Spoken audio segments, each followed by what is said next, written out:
Red Cross, which relies. I think we may have found the volume problem on channel 28. I think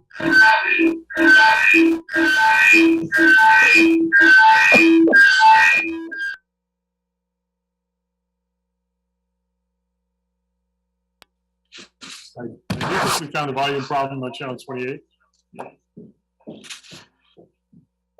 And now we just need to find the volume control on channel 28. I'm going to go ahead and continue. So I believe we do have audio on channel 28. I have confirmation on that. And on YouTube, Mayor. And on YouTube. Everyone can hear now. Thank you. I'll repeat this last paragraph. Whereas we dedicate the month of March to all those who support the American Red Cross mission to prevent and alleviate human suffering in the face of emergencies. Our community depends on the American Red Cross, which relies on volunteers and the generosity of the public to perform its mission and advance the legacy of founder Clara Barton, who lived by her words, quote, "You must never think of anything except the need and how to meet it." Now, therefore, let it be resolved, I, John Dunbar, Mayor of the Town of Yountville, do hereby proclaim March 2022 as American Red Cross Month. I encourage all Americans to support this organization and its noble humanitarian mission.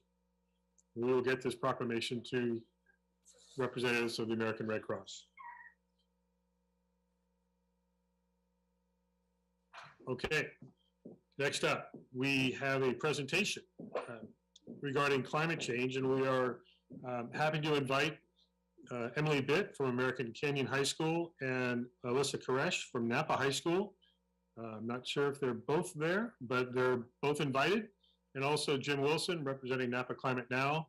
I believe I saw Jim's name also in the attendee panel, so we are inviting them to join the main Zoom room.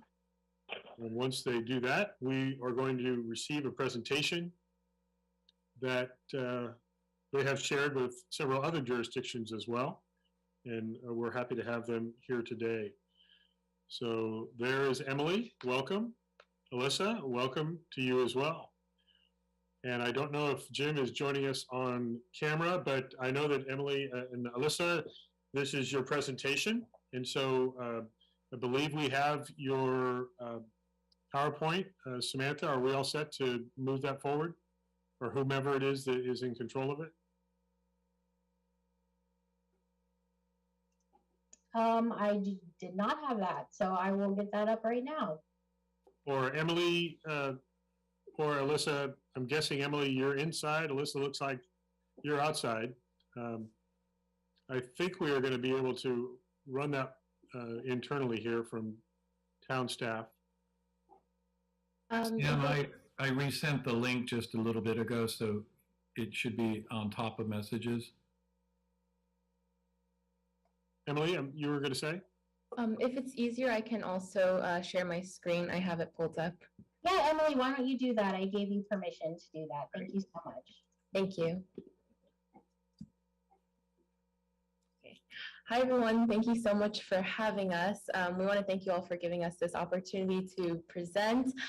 So we're two students here on behalf of Napa Schools for Climate Action, and we're going to be sharing a little bit about our group. So without further ado, I'll go ahead and dive into the presentation. So my name is Emily Bitt, and I'm a current senior at American Canyon High School. And before I introduce myself, I do want to apologize for being outside. Just due to some circumstances, I wasn't able to sit inside. So I really hope that I'm going to be able to speak loud enough for everybody to hear. So if there's any kind of issues with that, please do let me know, and I'll try to speak up louder. But my name is Elisa Crash, and I'm a current senior at Napa High School. Emily and I met as members of the MUC Climate Stabilization Committee in late 2019 to early 2020, and have since joined many different climate efforts to take action against our growing climate crisis. Upon becoming co-presidents of Napa Schools for Climate Action back in the fall of 2020, we become very ambitious in our goals and initiatives, and hope that after our presentation, you will consider joining us. And we are able to hear you, so thank you. Okay, that's good. Thank you.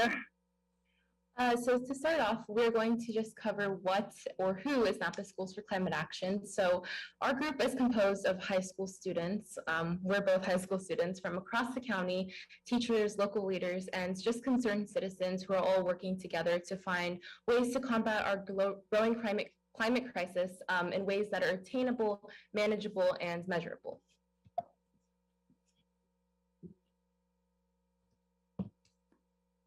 Upon taking over as student leaders of this group, we sought to find an issue we were passionate about to focus on within our community. In the fall and winter of 2020, we met with various local leaders after speaking with so many people, we saw an issue arise, which was the number of gas stations and gas station proposals in our cities in comparison with city size. There are many reasons as to why we decided to concentrate on the fossil fuel industry, including Governor Newsom's executive order, which, as you already know, states that California will be phasing out the production and distribution of gas-powered vehicles by the year 2035. Because the state is already planning to transition away from gas-powered vehicles, we decided to make it our main goal to push Napa County towards the reduction of our reliance on the fossil fuel industry. So Yountville is really a unique and special town because it's small and it's charming, and we understand that as the small city in the county, there's only one gas station, and the idea for future development appears to be out of the question given the town size. However, we do believe that other adjustments and improvements can still be made to gas station infrastructure. So in late 2020, Cambridge, Massachusetts became the first city in the United States to mandate the placing of stickers on fuel pumps. So here on the screen is an example of the stickers that have now been placed on their pumps for over a year. It reads, burning gasoline, diesel, and ethanol has major consequences on human health and on the environment, including contributing to climate change. It's really short, simple, and to the point. And while this doesn't do much to hold corporations or gas stations themselves accountable, which is like our main goal, it does act as a good reminder for citizens, because we often consume these products mindlessly, and Yountville, ranking in a lot of tourists from around the world, has the opportunity to truly take this stance and make a difference. People come to the heart of Napa County to view the gorgeous rolling hills or experience wine country. They eat a meal at RH Yountville or the French Laundry. And these stickers call attention to something that we all tend to overlook. So we believe that people will read these stickers, and if they care enough, it resonates with them and highlights changes that they might be able to make in their personal lives. And additionally, the idea can spread. So one might see these gas pump stickers at Kelly's filling station and bring it back to their hometown, which might be in other parts of California or the United States or the world, which creates this domino effect chain reaction. And this idea also isn't new. In 2014, something similar to this was considered by Berkeley and San Francisco, but because of other issues that arose, it took focus away from the project, so they never ended up implementing it, but it was something that was discussed. And we also wanted to mention that even in small towns, bans can still be important and have like a potential effectiveness. Things such as changes in leadership or land ownership can fluctuate and change very quickly. And we think that by implementing a ban, it shows that the town of Yountville is united with positive changes for a cleaner future. And it can also act as encouragement to other cities to follow in suit.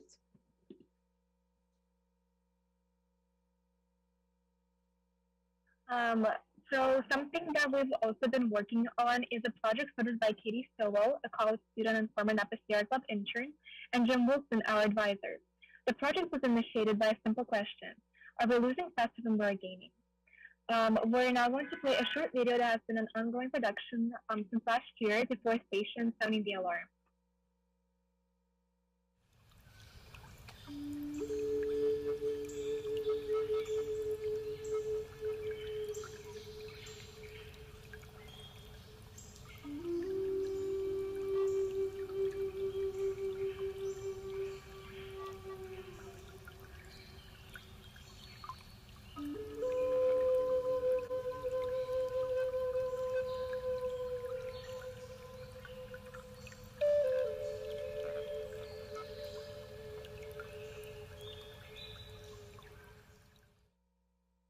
want to tell you a story about oaks and acorns. Over the last 3 years, I participated in Napa RCD's Acorns to Oaks program. I wanted to help the earth, and we planted over 5,000 acorns. Oaks are important to our Napa County ecology. They're beautiful, they're inspiring, and they support more biodiversity than any other terrestrial ecosystem in the state of California. They're also critical to the resilience of our ecological systems. Because they're larger and they've had more time to grow, they're able to take the carbon emissions from the atmosphere and store them in their trunk. One old oak tree, like the one you see here, can store as much as 1.3 metric tons of carbon in its trunk, branches, and roots. I was excited to learn about how our acorn planting efforts were going. Last summer, Katie Stillwell and Jim Wilson did research on all of the acorns that we had planted. They found the carbon sequestered by all the young trees planted over 8 years was only about half of what one old oak sequesters. Cut down one old oak and it undoes all the work we school kids did over 8 years. When I first learned that the work that I had been putting in all throughout my high school career was really all for nothing, I felt really infuriated and frustrated. The easiest way to reduce carbon in the atmosphere is to stop cutting down trees. Even today, we're continuing to allow the conversion of forests, chaparral, and grasslands to other uses that store less carbon at a rate of about 200 acres per year. A large old oak sequesters way more carbon than hundreds upon hundreds of newly planted trees. When they're cut, all of that carbon is released into the atmosphere. We know what to do. We know what to do, but we have to act fast. We must stop killing our old oaks. Without a massive effort to reverse the global warming that threatens humanity and the natural world, life as we know it will continue to collapse.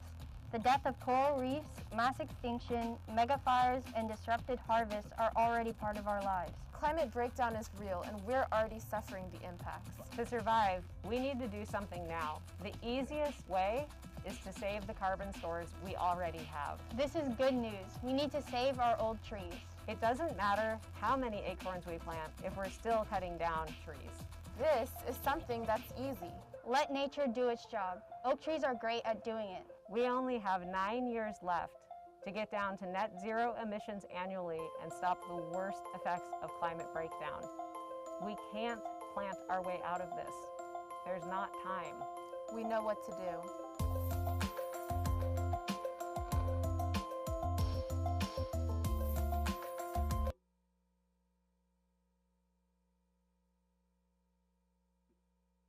So something that is a big part of Napa Schools for Climate Action are our climate emergency resolutions. We lean on our own, which is our call to climate action resolution, and that was adopted by the Napa Valley Unified School District in 2019. So as we reach out to our community, we ask that governing bodies consider adopting their own for their own city. These allow cities to establish where they stand in the climate crisis, unite the community against it, and bring awareness. And additionally, climate emergency resolutions are important in that they keep the city on track when it comes to climate conscious development and connections with businesses and more.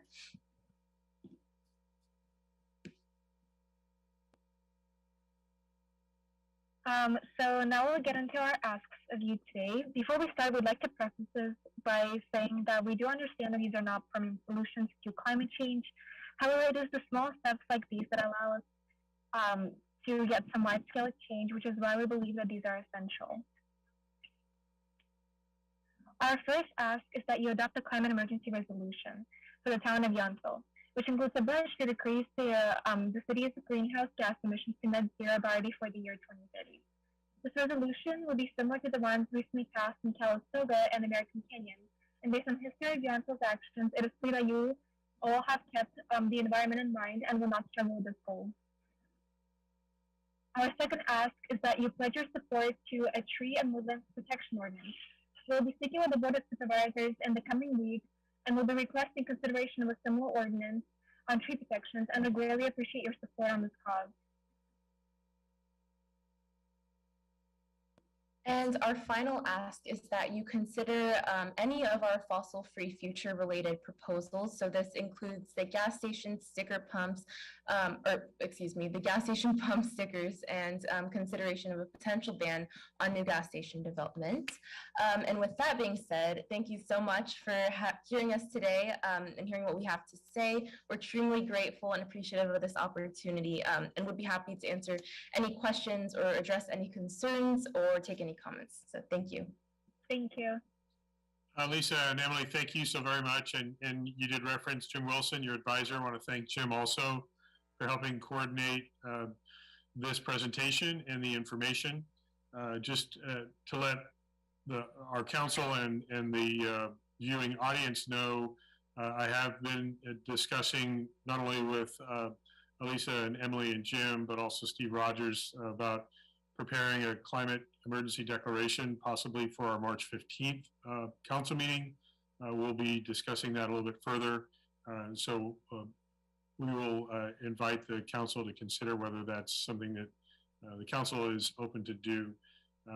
Any specific questions or comments while we have Emily and Elisa with us this afternoon?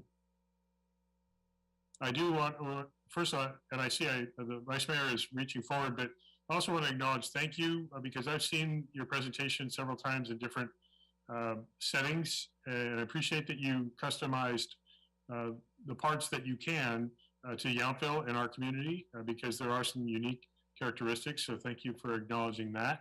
And also we have tree protection and tree planting policy here in Yountville. We have some other significant climate initiatives that are already in place, but there can always be more work done. So thank you for that. Vice Mayor?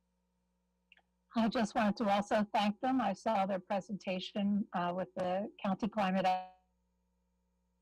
Action Plan Committee and wanted to see it come to our town. And I'm so appreciative that we got to see it today. And thank you so much for the work that you're doing because the future is yours. And I will try to do what we can to protect it as much as possible till then, but I think it'll be in good hands in yours. So thank you very much. Thank you. Councilmember Knight? Thank you, Mayor. I just want to thank Emily and Alicia for your presentation. It was well done. Thank you. And I do look forward to the town taking a look at adopting a climate emergency resolution. As the mayor said, Yountville also took a lead last year in adopting a gas blower ordinance, eliminating gas blowers in our town, and we're hoping that eventually becomes a countywide ordinance. So thank you for your leadership, and thank you again for speaking to us today. And I'll add, we do have a green committee that I know the Vice Mayor was instrumental in helping form. And so we do take climate action seriously here in Yountville. We also have, and I don't know if John Fearns is ready off the top of his head, with 90+% of our recycled water is repurposed. And so we're being very active there. Also with pesticide bans, methane recapturing. I'm not sure if I'm getting all of them because it is a rather healthy list, but John, is there anything I'm missing that we've already, and certainly electrifying some of our vehicle fleet as much as we can as we go forward. But John, did you have anything else you wanted to add? Electrifying the local shuttle. It's 93% of our recycled water, and we're currently in the process of adding 2 or 3 more public electric vehicle charging stations. Thank you. And I almost forgot our solar panel arrays that are at some of our municipal facilities. So we're coming at this from a lot of different directions. And Elisa and Emily, thank you for your perspective and your presentation today. And we'll be in touch as we take further steps going forward. Thank you. Thank you. And Jim Wilson, if you're still out there listening, thank you also for helping organize this with us. And we'll see you around the valley.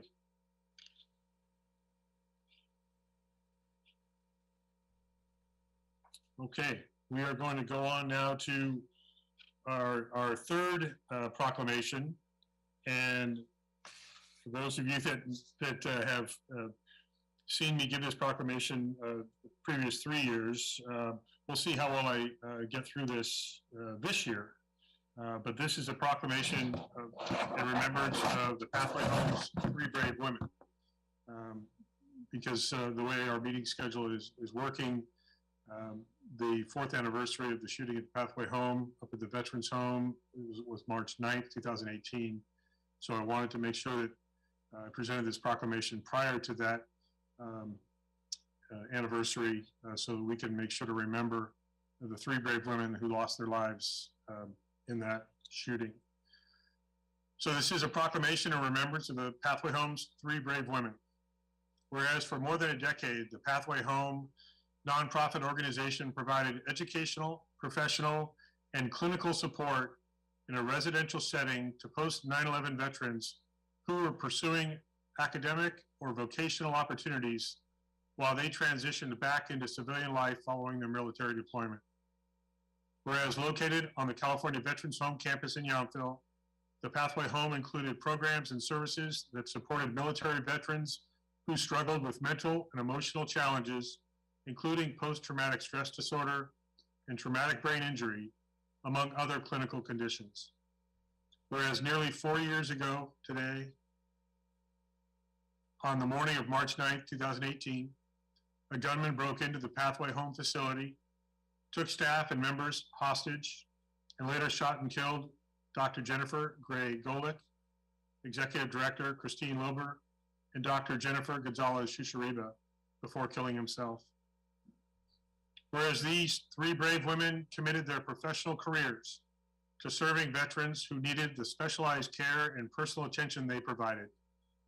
Each of the women had a profound impact in their industry, and each also left a lasting impression throughout our Napa Valley community. Now, therefore, let it be resolved, I, John F. Dunbar, Mayor of the town of Yountville, along with the town council and our entire community, as we approach the 4th anniversary of their passing, remember and honor Dr. Jennifer Gray Golick, Executive Director Christine Lober, and Dr. Jennifer Gonzalez Shushariba, and the legacy of compassion, professionalism, and commitment to serving others that is memorialized by the way they lived their professional and personal lives. So I appreciate you welcoming this proclamation, and so we will always remember the dedication that they gave of themselves and was taken from them and their families. It's a sad anniversary, but we will always remember the wonderful things they did in their lives to help others. Okay, next up is agenda item 6, public comment on items not on our agenda. Do we have any public comment that has come in? And am I still turning to really temporary town clerk Samantha? I'm guessing that you are. We did have one general public comment that came in regarding the Blue Zones project Upper Valley regarding the housing element update and smoke-free protections. I'm also seeing Lori Stelling has virtual hand raised. I'm not sure if this is for this public comment period, but Lori, can you unmute and let us know? Yes, hi, this is Lori. No, this is just for general regarding the students' presentation. Okay. Would now be the right time? Yeah, since we already heard the presentation, yes, go ahead. Great, thank you so much for the time. So my name's Lori Stelling, and I'm a Napa resident, but I feel connected to the town of Yountville through my former work serving as a meditation teacher for your Senior Golden Ticket program, and also my connections from way back to my former recreation colleagues, Jennifer and Samantha, in my former work as a recreation supervisor for St. Helena. But I'm here this afternoon because I just wanted to take a moment as a Napa parent who cares deeply about my teenage son's future and the future of all of our youth, which is threatened, as we all know, by a climate crisis that continues to accelerate at an incredibly dangerous pace. And I just want to take a moment this afternoon to thank you for taking the time to listen to the youth from Schools for Climate Action today. I urge you to seriously consider and take action on their asks, which it sounds like you're absolutely doing. And also to consider climate in all of your decisions this year. I recently heard climate scientist Catherine Hayhoe speak about philosopher Joanna Macy and psychologist Chris Johnstone's practice of active hope, and how active hope is something that we do instead of something that we have. And I feel that this is what we need to address climate now. And just as the students keep pointing out, as does the IPCC in just another report that came out several days ago, we're out of time and we must act now to end the harm we're currently causing and to begin creating a strong foundation for a sustainable world. So thank you so much for your time. And I just want to say, may we all, especially we adults, right, acting on behalf of the youth, may we individually and collectively commit to staying fully engaged in active hope in 2022 and work to address the climate emergency together as schools, towns, cities, and counties, and beyond that too. So thank you for everything you'll do this year. I appreciate your time. Thank you, Lori. And I do see another hand in the attendee panel. I believe that's Jim Wilson. Jim, yes, you have 3 minutes. Thank you, Mayor Dunbar. Can you hear me? Yes. Thanks very much. And thank you, all of you on the town council and staff for hosting today. I have to assure you that I have nothing to do with these presentations. This is a student-led effort, Schools for Climate Action. There are hundreds of these organizations nationwide. It was founded in 2018 following Governor Brown's Climate Action Summit in San Francisco. It was started in Sonoma County. And I'm humbled to be able to serve with the leadership that we have in these schools. I just want to say, first of all, thank you, John and Marita, for all of your efforts on the CAC, the Climate Action Committee. You do a great job of promoting what you're doing in Yountville. And as you know, the banning of gas-powered leaf blowers and yard equipment coming up is your baby. And you have traction countywide right now with that. So thanks for getting that moving and for sharing the load. Councilmember Margie Muller, my heart leapt for joy when I saw you signing on to the letter that you and some current and former elected officials across the county submitted to the Napa Valley Register a couple of weeks ago. I'd just like to quote what really resonates with me, and that is that climate change has brought us many uncertainties and will require monumental change in the way we conduct business. Thank you, Margie, for that. I think we can all appreciate that. It's awkward at times to talk about it and to get real. And I know I've had the pleasure of talking with several of you about this heart to heart. I'm a grandfather now. I'm a former quality professional. My old job included analyzing risk. Yesterday's IPCC report, the special report on risk and impacts of climate, was just released. We heard the UN Secretary talk about the August report that came out as being a red code alert for humanity, and the letter that was just released yesterday underlines that, in that it is an atlas of human suffering and damning indictment of failed climate leadership. As Emily and Elisa talked about, the challenge we have is a challenge of leadership. It's how to pull together. It's about helping each other out. It's not about pointing out the errors in our ways and failures as much as it is to say we can do it together. And so I'm happy to see the leadership that's coming out of Yountville, and happy to see that you're sharing your ideas and then actually moving on them. Thank you. Thank you. And I'll still call you advisor, even if you're going to give all the credit to those doing most of the work. But thank you, Jim. I don't see any other hands. Samantha, do you know if we have any other submitted public comment on non-agendized items? We do not, Mayor. Okay, thank you. We'll go ahead to our next agenda item 7, consent calendar. I don't have any preview knowledge of anything being pulled or changed. We have items 7A through E for consideration. And if there isn't any discussion, I'll entertain a motion to adopt the consent calendar as presented. I'll make a motion to present the consent calendar as presented. A second. Yeah, I think I heard Councilmember Muller's voice first, seconded by Councilmember Knight. So Samantha, could you lead the roll call vote, please?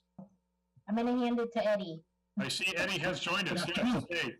Hey, I welcome. am taking over here. So And if you hear a baby crying in the background, it's not Eddie, but it might be. It might be Eddie, actually. oh, me, it could be. So, Councilmember Mueller, Yes. Councilmember Knight, Yes. Councilmember Tagliabashi, Yes. Vice Mayor Dornbecker, Yes. Mayor Dunbar. Yes.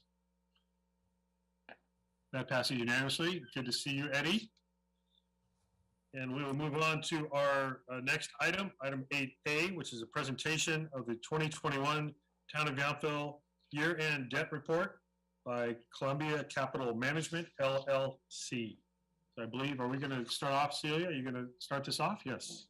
Yes, thank you, Mayor. Good afternoon to you and the council. Today, we are welcoming a few guests into the meeting. They are representatives from Columbia Capital, the town's financial advisor consultants. Joining us, we have James Pritchard, Shannon Harris, and Jeff White. So welcome to you all, and thank you for being here today.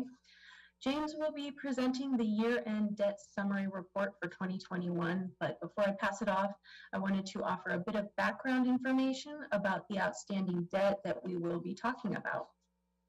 The 2017 lease revenue bond is a refunding of the original 2008 lease revenue bond that was used to finance the community center project. This refunding will result in about $1.6 million in savings over the remaining life of the bond, which will mature in the year 2039. Similarly, the 2020 direct placement financing is a refunding of the 2013 lease revenue bond that financed the Town Hall seismic retrofit and Madison and Yount Street sewer replacement projects. This also generated savings in interest costs of about $51,000, and the final maturity date is June of 2027. So this is just to point out that with the guidance of Columbia Capital, the town is always monitoring our debt and looking out for opportunities to generate savings related to debt obligations when it is available and appropriate. So with that, I'll go ahead and share my screen if I have permissions, and I will then turn it over to James to provide a bit more information about the outstanding debt and credit rating. Wrong screen, apologies. Let me try that again. Let's see, screen 3, let's try this one. Nope. I just wanted to be consistent with the technical difficulties, so please forgive me. Oh, good Lord. You had it right on your first try, Celia. I did? Yep. Okay, is it by chance this one? That looks good. Okay, interesting. That's different than what I see. Okay, so sorry about that. And thank you, James. If you're ready, please take it away. Well, thank you, Celia, for that introduction. Hello, everyone. Thanks for having me. I'm Jim Pritchard with Columbia Capital. And so I was invited today just to share with you a little bit of information about your outstanding lease revenue obligations and about your current credit rating. So Celia, go ahead and go to that next slide. All right, so here on this first slide, what you're seeing here is some high-level information, but key information about your outstanding debt and your credit rating. So first off, you have $9.4 million in total outstanding lease obligations. Your current underlying rating is AA with a stable outlook from S&P Credit Ratings, one of the four major credit agencies. And that's a very good rating, just 2 notches from the highest AAA rating that you could have. So very good there. And the insured value of the underlying leased assets underlying these lease revenue bonds is about 19.7 million. So a couple additional points here to note. The actual rating on the lease revenue obligations is 1 notch below your underlying issuer credit rating, so AA minus.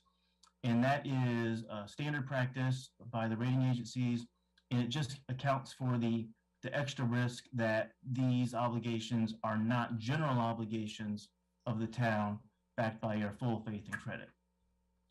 And then the second point about the insured value, the reason we show that and we compare it to your outstanding principal amount of your revenue bonds is just to show you the difference, which could potentially be additional debt capacity should that ever be needed.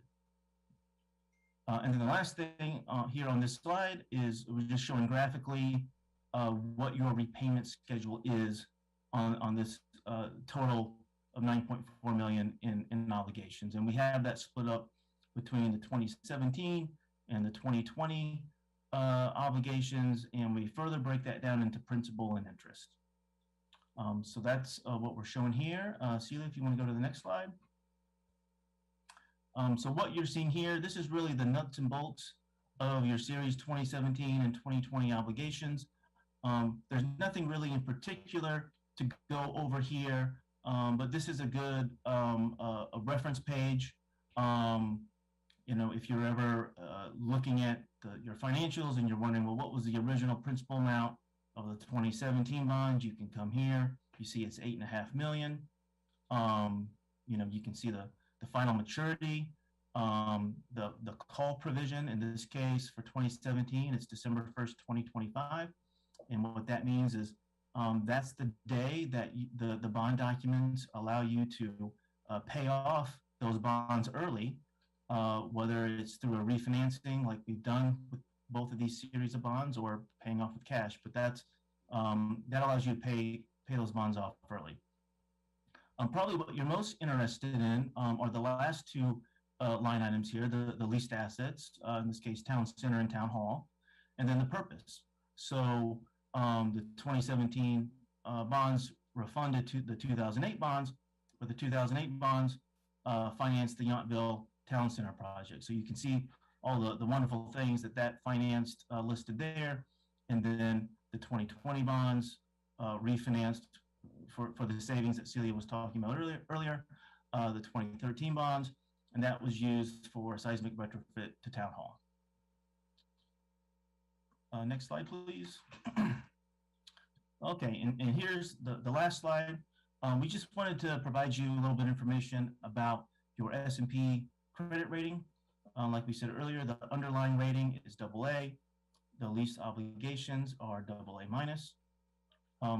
The last time that S&P did a full credit review was in December of 2020. They did downgrade the credit by 1 notch at that time.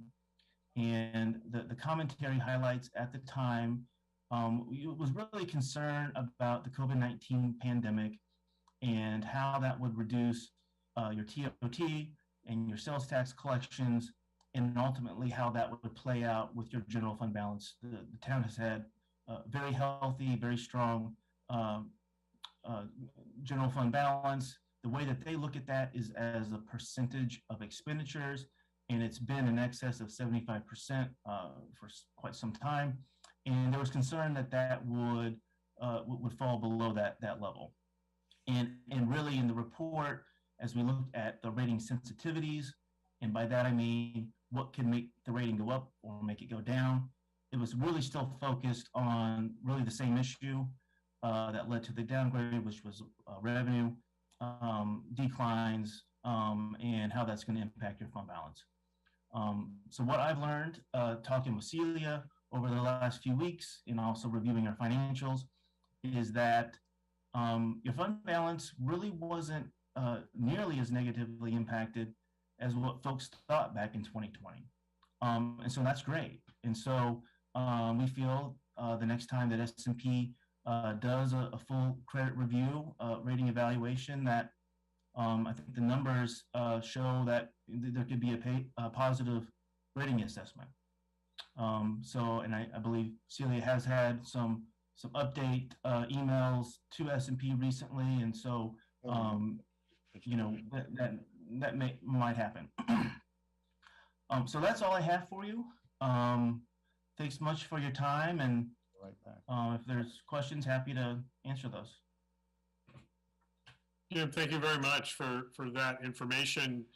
If I remember correctly, and this might be a Celia question also, wasn't it a concern about economic, the diversity of our revenue stream from our fairly significant dependence on TOT, and there was an interest in diversification. I think we've always argued it's working extremely well for us, even now through 2 years of pandemic. But Celia, am I correct in that recollection? You are correct. Yes, since the pandemic was so heavily affecting the tourism industry, and that's such a huge part of our general fund revenue, I think that they were expecting us to have a much harder hit. And if I could add a point, the fact that your revenues are so concentrated in certain taxes, that's the whole reason why you have such a large general fund balance of over 75%. That helps mitigate the risk of something like COVID-19 happening, and you have a big drop in your revenues that are so sensitive to the economy and tourism. And so that's what really the concern was, is that you're falling below that key threshold, but the reality is that didn't happen. We'll happily continue to overperform expectations. I'd like to see that. Yes. Are there any questions from the council on the presentation or information? Do we have any members of the public, Eddie, that wish to comment? No comments, Mayor. Okay.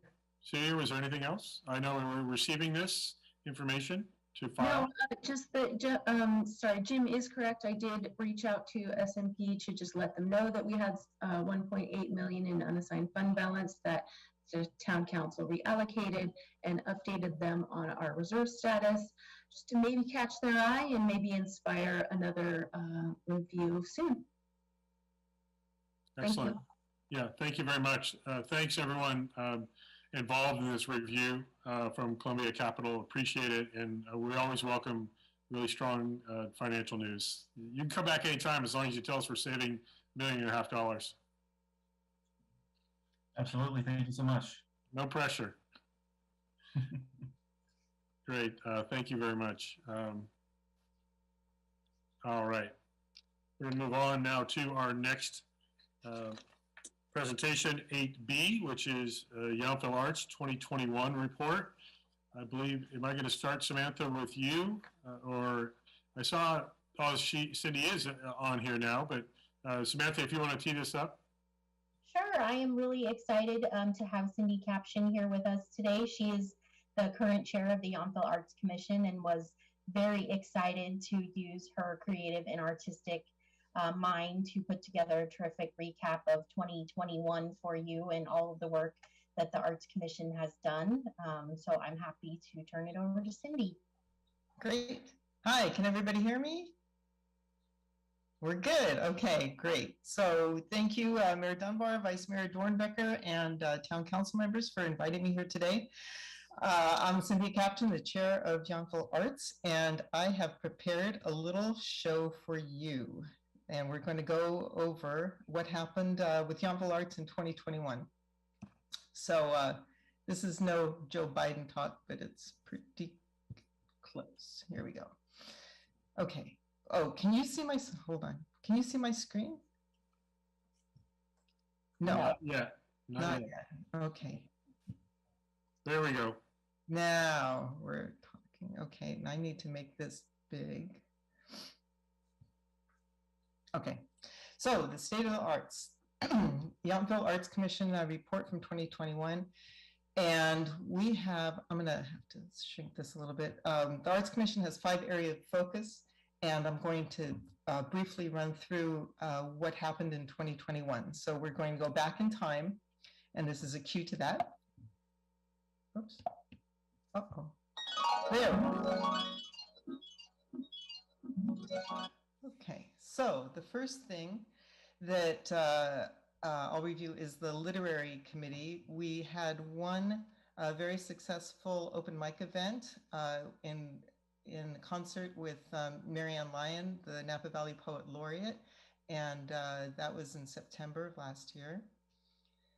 As far as the gallery goes, we had 6 shows, and we sort of developed an Art Plus concept because of the pandemic, and just to try to add something to the gallery openings, we tried to feature something beyond a simple art opening. So I'll discuss that in a sec here. The first one, this actually was a show that went from December through January of 2021, Mosh Over Time, and there was a gallery exhibit plus a YouTube virtual show.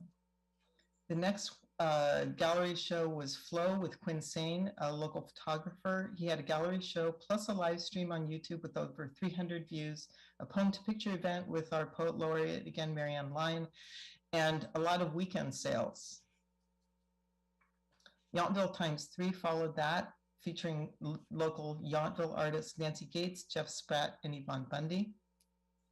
Following that was Art Sip and Stroll, where Guy Buffet, internationally known artist, did the poster for the show. He also had a gallery show, an event with our 4-legged friends called Pause in the Plaza, raffle, and also an interview with JCB on a YouTube channel.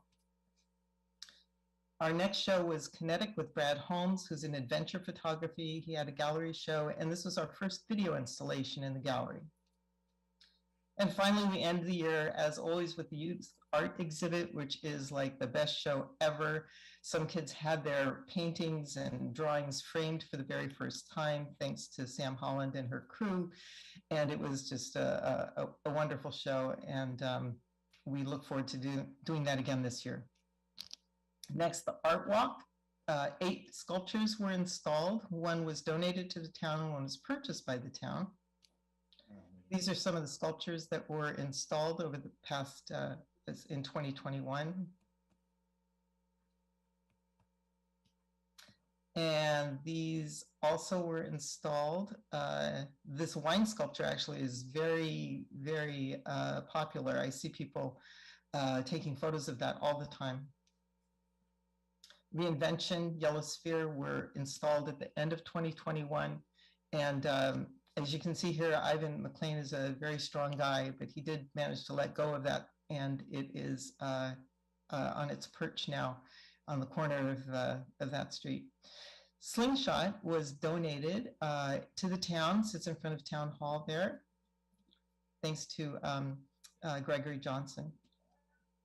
And the favorite same-sex couple of Yountville, Raven and Polly, was purchased. Huge thanks to Town Council and Mayor and Vice Mayor for approving that purchase. Now, Art Sip and Stroll, as you noticed, is one of the biggest events in Yountville, biggest event that we have. And this is a survey from the artists that participated in it, and as you can see, almost 80% said that it was great and they would do it every year.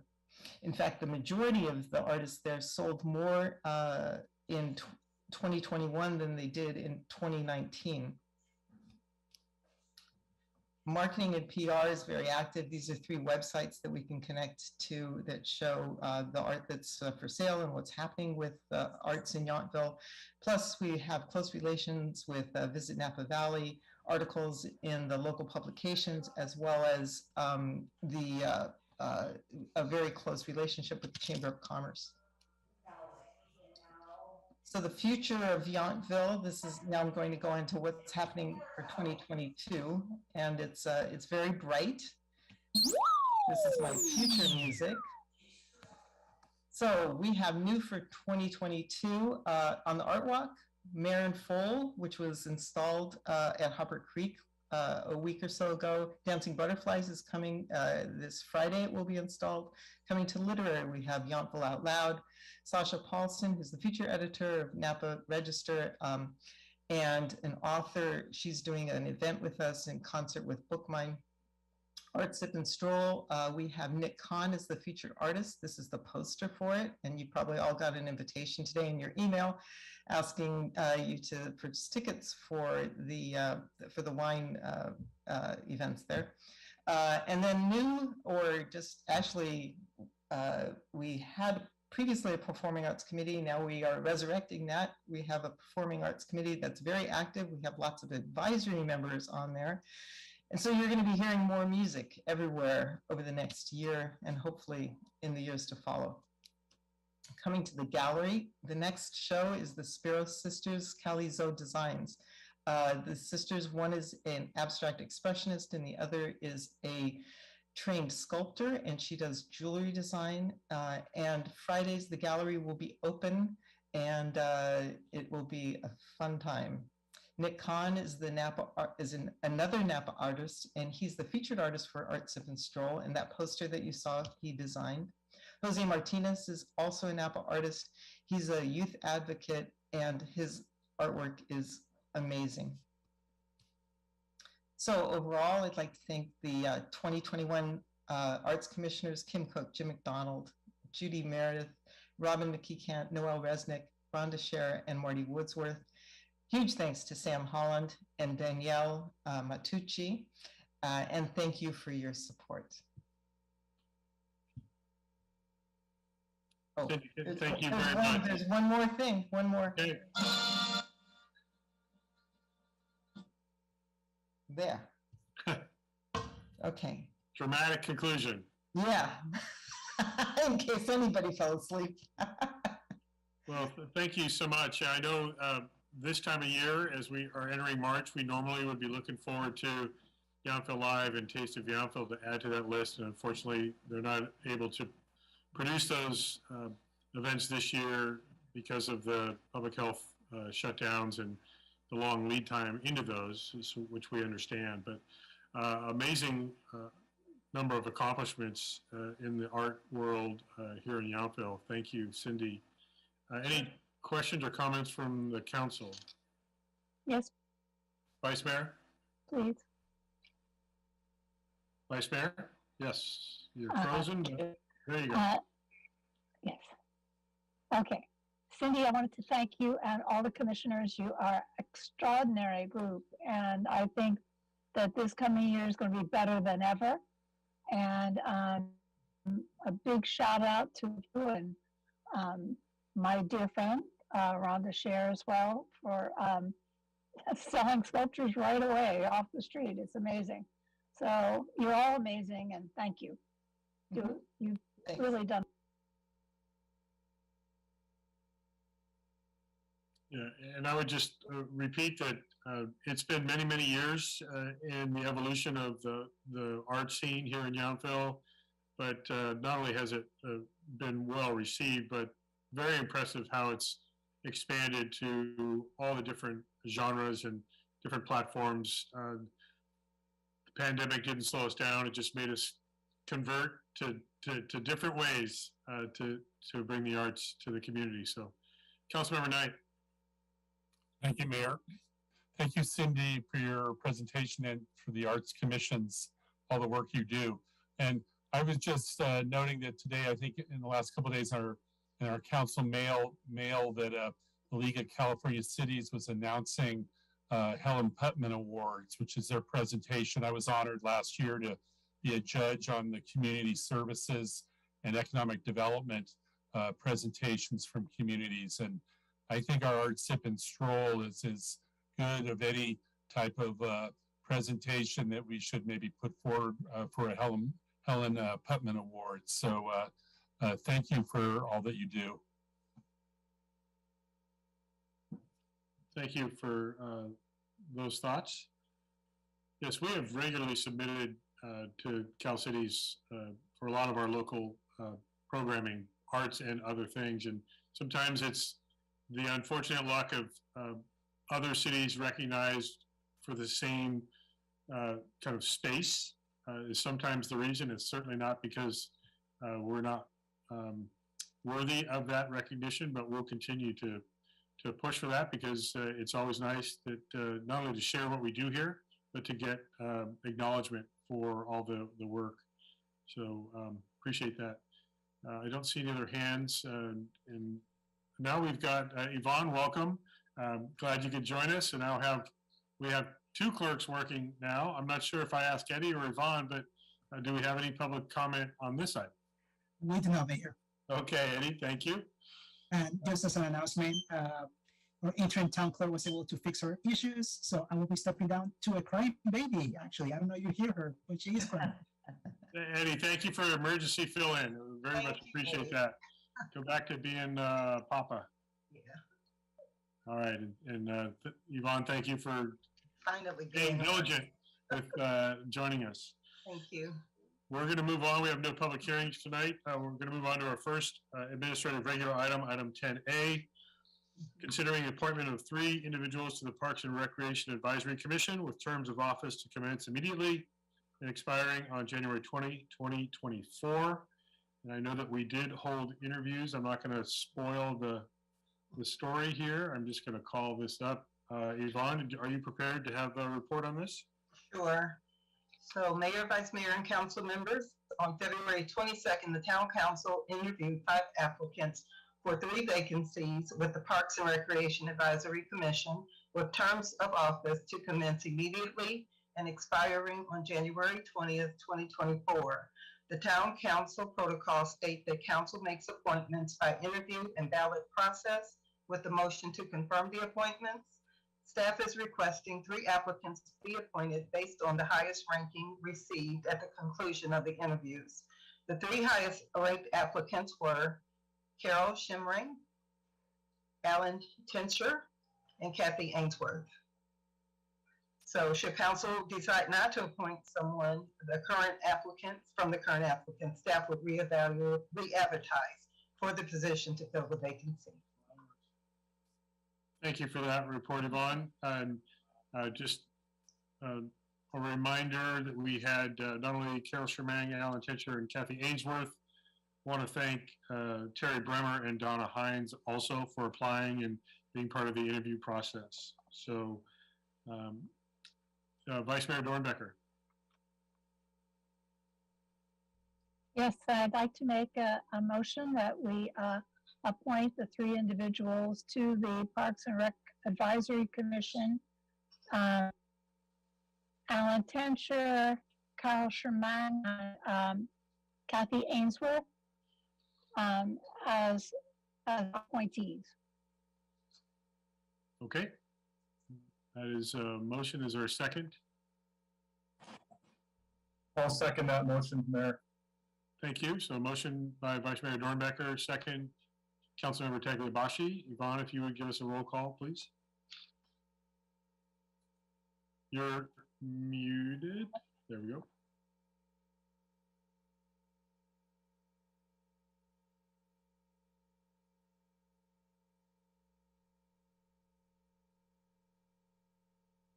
Okay, sorry about that. Can you hear me now? Yes. Okay, great. Okay, so the roll call vote, Vice Mayor Dornbeck.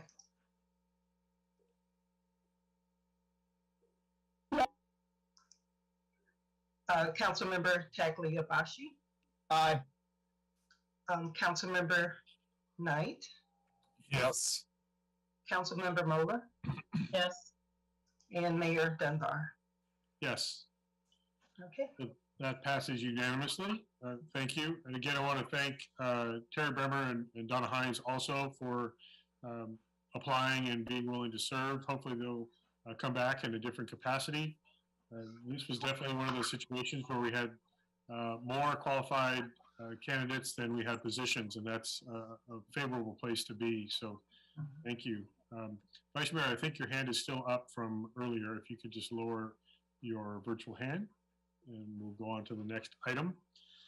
And that item is 10B, discussion and possible action regarding appointment of town council members to various boards, commissions, committees, and ad hoc subcommittees, disbanding ad hoc subcommittees no longer needed, and establishing standing committees.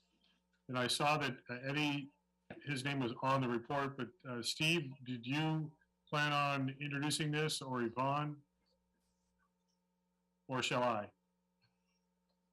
You can continue, Mayor. Happy to join, but I think the report outlines a handful.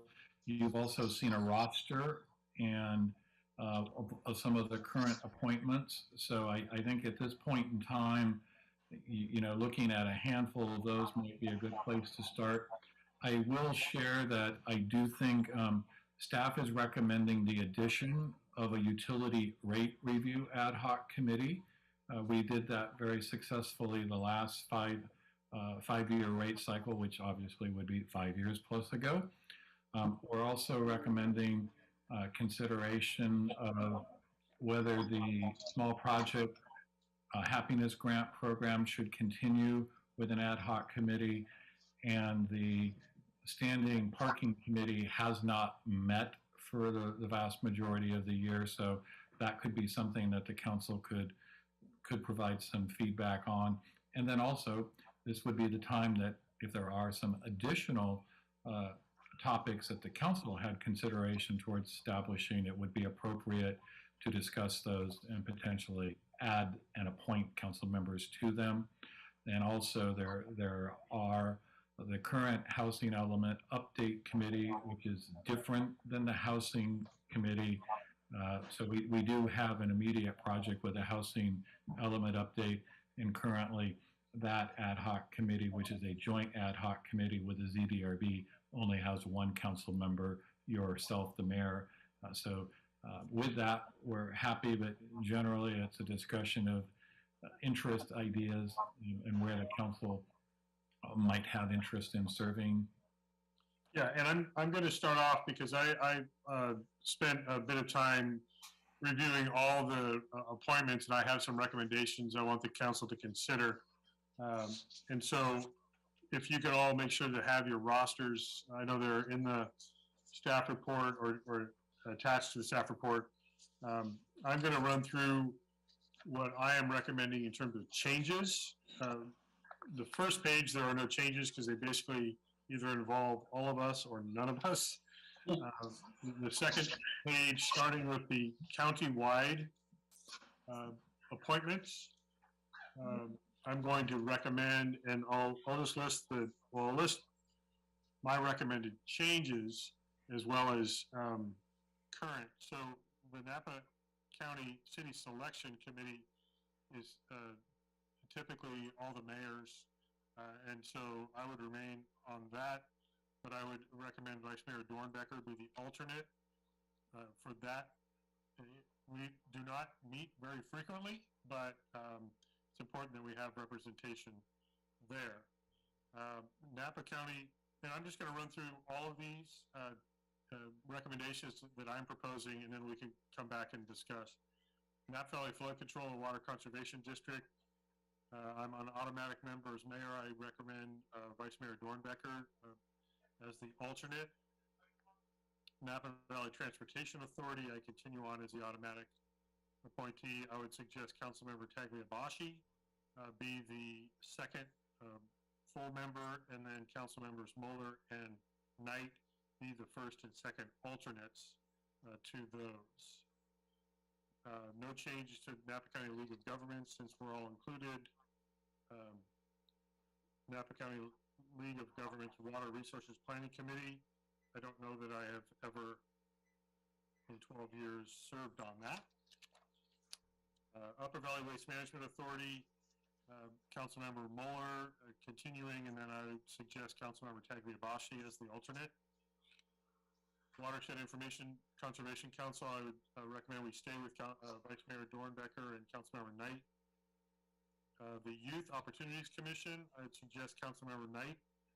This is also an infrequent but I think that Councilmember Knight brings a certain community awareness that might work for the Youth Opportunities Commission. LAFCO, continuing with Councilmember Moeller. Countywide Climate Action Committee, continuing with myself and Vice Mayor Dornbecker, with Councilmember Knight as an alternate for both those positions. Cal Cities, as you know, many, if not all of us, are involved one way or another. I would just remove the listing of me under the second category of Cal Cities. I'm no longer the immediate past president for 2021. In the North Bay Division, I am on the executive committee, so that should be added in for the Cal Cities North Bay Division. Policy committees as listed here, as long as you're still on those, Councilmember Moeller and Vice Mayor Dornbecker. Association of Bay Area Governments, I would suggest Vice Mayor Dornbecker be the delegate and Councilmember Moeller be the alternate on ABAG. And MCE Clean Energy, I have been on that mainly as an alternate for a number of years, but I would recommend Vice Mayor Dornbecker for MCE Clean Energy. And then moving on to the Council Ad Hoc Subcommittees, the Domain Shandong Land Use Ad Hoc Committee, I suggest we continue with myself and Councilmember Moeller. Institutional knowledge there, I think, is important since we haven't met for quite a while. Town Council Protocols Ad Hoc Committee, I welcome myself and Councilmember Moeller continuing for the same reasons. I would suggest we eliminate the Parking Policy Review Ad Hoc Committee. I don't think it ever really had a mission, and we haven't really done anything with it. So I think we could eliminate that. Zono Ad Hoc Committee, I would suggest Councilmember Moeller join me on that, along with the two ZDRB representatives. I don't know that we have further action on that specific committee, since we basically did, I think, achieve its scope of work, but if it has to be called back in as needed. Housing Element, myself, and I would suggest Councilmember Tagliabashi. And then the newly formed Utility Billing Ad Hoc Committee, I would suggest Councilmember Moeller and Councilmember Tagliabashi to work with our town staff on that. Small Projects Happiness Standing Committee, I would suggest that we remove that project. We could certainly handle those kinds of projects on a case-by-case basis. I don't think we really had much traction with that standing committee. Housing Standing Committee, myself and Vice Mayor Dornbecker with the Measure S oversight. And then the Emergency Preparedness Standing Committee, I would suggest Vice Mayor Dornbecker and Councilmember Knight. And I believe those are all the recommendations that I have. So I invite conversation about those, and if there are any other ideas or comments, Councilmember Moeller to start. Gary, I turn right to the attorney when he raises his hand. No problem. I'll be quick, Mayor and Council. The staff report mentions the FPPC Form 806. That form is required before a council member participates in appointing his or herself to a committee or board where he or she will receive a stipend or other compensation. Sorry, Gary, if you could hold just a sec. There seems to be some radio or background noise. It's a little bit hard to hear you. I don't know if that's coming from you, Gary, or maybe I see Steve. Your mic is open also. If you could maybe just focus on Gary. So you mentioned something about a form, but I actually could not hear you. How about now? Yes. Okay, great. The staff report mentions a Form 806, which is a form the FPPC requires. There's a state regulation that requires certain procedures and notice before a council member votes to appoint his or herself to a committee or board where he or she will receive a stipend or other compensation. Though it really will only apply here, I think, for the countywide and regional boards to the extent they provide a stipend. I don't think there are any stipends for town boards. So if there are any there that a stipend is provided and a council member plans to vote to appoint themselves to that committee or board, a Form 806 would need to have been filed in advance of the vote today. That hasn't happened. You could still appoint, but the other council members would need to be the one to appoint, and that council member would need to recuse from that particular vote. Happy to answer any questions too. Thank you. I don't know of any of the county boards or committees have any stipends at all. I don't know about MCE because, as I said, typically as an alternate, Supervisor Wagenknecht has been the principal there. I don't know about ABAG. That's a possibility. I don't know if either Steve or anyone that's served on them before could speak to that. Those would be the only ones that I believe even have a chance of having a conflict with compensation. LAFCO, maybe Councilmember Muller could speak to whether LAFCO receives compensation. LAFCO does get a stipend, but I don't that's my question to Gary. I don't self-appoint. I am appointed by the city selection committee. Right, and I think, based on the recommendation from the mayor, and of course, if the other council members agree, that there's no change in that appointment today. So you wouldn't be, that vote to appoint you, even to the extent this council could, would not be occurring today in any event. It's only if this council today is voting to appoint someone new to a position that provides a stipend. So it's only two or three there in the countywide or regional that have the TBD, or that the mayor has suggested would someone else would fill that position. And ABAG might. I don't know for certain. Maybe we can look that up real quick. I believe so. I don't believe so. ABAG does have a stipend. They may have a reimbursement if there's a direct cost or mileage, but I am not aware historically of there being a stipend. And I don't think they even compensate. I think it's up to the jurisdictions to compensate the individuals with travel expenses. So I don't know of any of these that would have that conflict, Gary, but I appreciate you bringing that up specifically. If we got into something like I don't know about MCC or another regional body, then I think we might have a different conversation, but we don't have that here.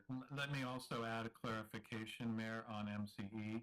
MCE is a joint powers authority of which the county and the cities went in, and you referenced the fact that Board of Supervisor member Wagenknecht is the primary and you are the alternate. You are actually appointed by the JPA and not the town. We happen to list that on this roster simply because it's where we keep track of all of the council appointments, but that is not an appointment of this body. But we could certainly suggest that they transition from me to the vice mayor if that's our interest, or any other member of the council. So, okay. I saw Councilmember Muller's hand first. Your thoughts?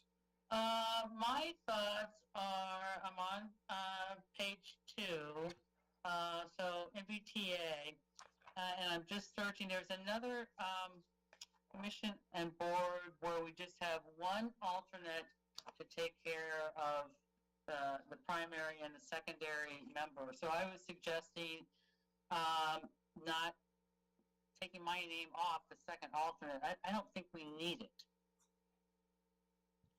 There has been a rare occasion when both the voting directors have been unable to attend, but I think it is such a rare occasion that we could probably have a single alternate, and that could continue to be Councilmember Knight, if that's the case. And if in an emergency situation, I think we'd be able to call upon someone to represent Yountville. Okay, that was my first suggestion. I agree with that. And let's see, my other notes. ABAG, that seems to I looked that up. There's some conflicts that I've got with both Cal LAFCO and some league meetings. So I would offer up if somebody else is very interested in being the main delegate to that. So I was proposing that Vice Mayor Dornbecker be the delegate, and then I was recommending you as the alternate. We could certainly entertain someone else as the alternate for that. That would be fine with me. If somebody, and right above that, the Cal Cities. I know I am on environmental quality, but so I guess the question is to the Vice Mayor, do you serve both on revenue and taxation as well as housing, community, and economic development? Because I do not.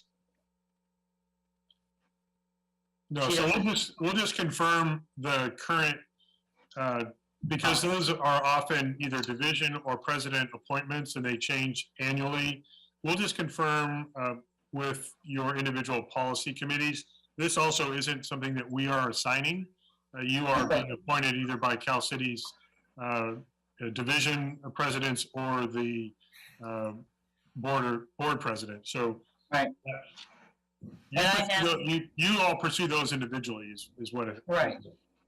But just anyway, I just serve on environmental quality, and I have been recently appointed. And I think let's see, and I'm fine serving on the Zoto and the utility ad hoc. So those are my only comments. MBTA and ABAG. Thank you. And then next hand I see is Councilmember Knight. Thank you, Mayor. Let me just go through it. So in terms of NVTA, I definitely agree that Councilmember Tagliabashi would be a good person to fill that, because I believe Joe is involved with the tag for many years. So I'm happy to continue to stay an alternate, but I think that's a good position for Joe. So on the I accept the appointment to the Napa County Youth Opportunities Commission for whenever they meet, and I do have an interest in that. And then I guess I'll remain as a alternate to the countywide Climate Action Committee. Let's see. Also noting is the Councilmember Mulder I do have an appointment with the Cal Cities Policy Committee's Community Services. So I know that will be corrected and fixed. I'm interested, I'd be happy to, I'm interested as being an alternate for ABAG if that position's available. On page 5 of the appointments, I understand in terms of I can agree with the mayor that in terms of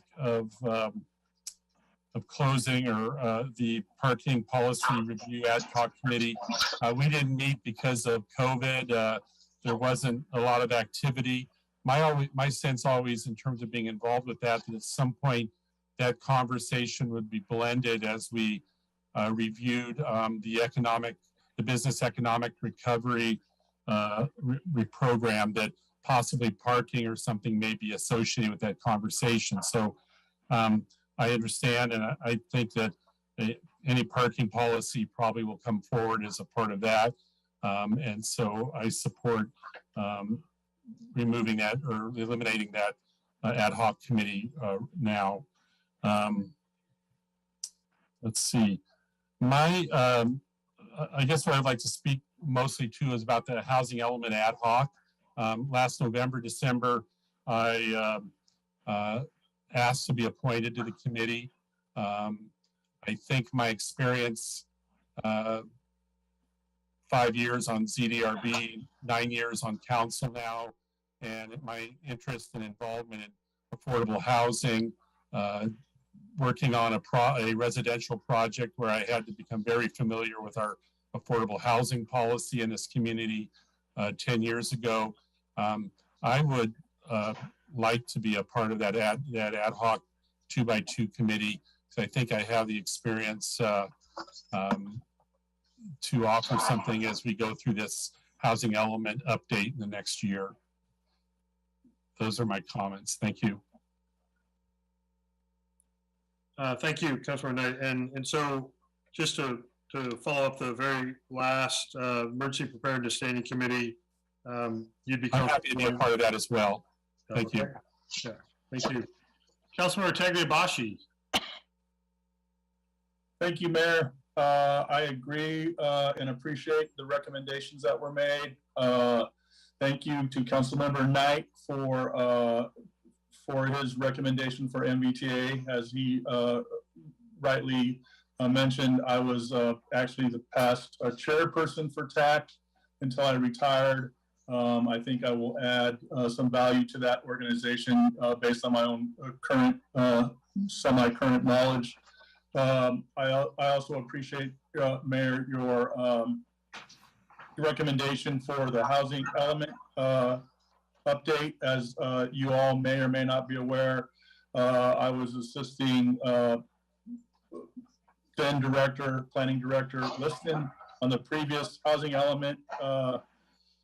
I'm very familiar with the element and the work that goes into it. I think, again, I can add some value based on my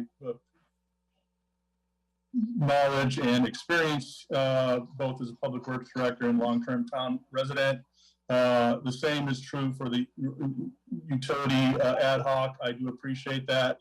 I think it's an important, we're going to have some very deep and important conversations with that committee, and I again think that that I can be helpful for those. So I would like to be considered for both the housing element and utility ad hoc committee as well, if that would, if the council would agree. Thank you. And if you and Councilor Knight could just both lower your hands so I don't get confused every time I look up. Just as we're talking about the housing element, one thing for consideration, well, it actually doesn't apply specifically to the housing element. It does apply to disposition of some of the properties that we have that are being discussed within the housing element, and conflicts of interest based on resident proximity was also one of the things that I was considering when considering these recommendations, and I felt that Councilmember Tagliabashi did not have the same kind of conflict that Councilmember Knight would have on the school site, for example. I believe, Councilmember Knight, you're conflicted on that individual project. No one's conflicted with the Catholic Church site or the Veterans Home property sites. So that was just something that I was considering. Vice Mayor Dornbecker, your thoughts? Well, I do serve on the Revenue and Taxation Committee for the League of California Cities. The only one, I'm fine with everything. The only one I had a question on is the MCE alternate. If there needed to be an alternate or not. Otherwise, I'm fine with all of the other recommendations. No, and I don't think, thank you for that feedback. I don't think that there is a concern, as Steve pointed out, these appointments actually are going through the JPA, and I just happen to be the alternate to Brad Weidenknecht. So it wasn't having two representing the town. He was the principal delegate and I was the alternate. He's just never missed an MCE meeting. So so just be warned about that. So you can go, you can still attend. No, that's fine. That's fine. Yes. I just, I think this will be quite enough. That's the beauty of Zoom meetings, though, is you just wouldn't be able to vote if the main delegate was present, but you could certainly still engage in that feedback. So I appreciate the feedback on my recommendations. It sounds like the only one, first of all, we'll clean up all the Cal Cities Policy Committee assignments. Please just submit your current status to Yvonne or Steve, and we'll just make sure that gets cleaned up, because that does change every year, and we need to make sure that we hear from each person that's on a policy committee when they are reappointed or appointed to a different committee. Then I would say that I believe we agreed for ABAG that Councilmember Knight would be the alternate there to Vice Mayor Dornbecker instead of Councilmember Mueller. And then the only question remains, I believe, is the housing element. And I've explained and kind of expressed my views on that. I would still recommend Councilmember Tagliabashi to join me on that. That's something up for consideration by the whole council. If that's the only thing, no, I think that may be the only thing, but no, okay. So I see Councilor Dornbecker's hand is either still up or back up. I'm not sure which. Or Vice Mayor Dornbecker. Okay, so Councilor Mueller. The only other issue is, and that's why, looking at all this, I suggested maybe Councilmember Knight could go on ABAG, because your original recommendation, which I would like to do, is be the member from the council on the Zoto Ad Hoc Committee. And that's something that Councilmember Knight also said he wanted. So that looks like I see. a runoff. Got it. I did not make that note because I had you, Councilmember Mueller, as the recommendation for Zoto. So Steve, can we, or maybe Kirsty, can we get an explanation for what work may remain for this ad hoc committee? Because this was really principally to line up all of the update that we have completed. So can you explain what's still the scope of work for this committee?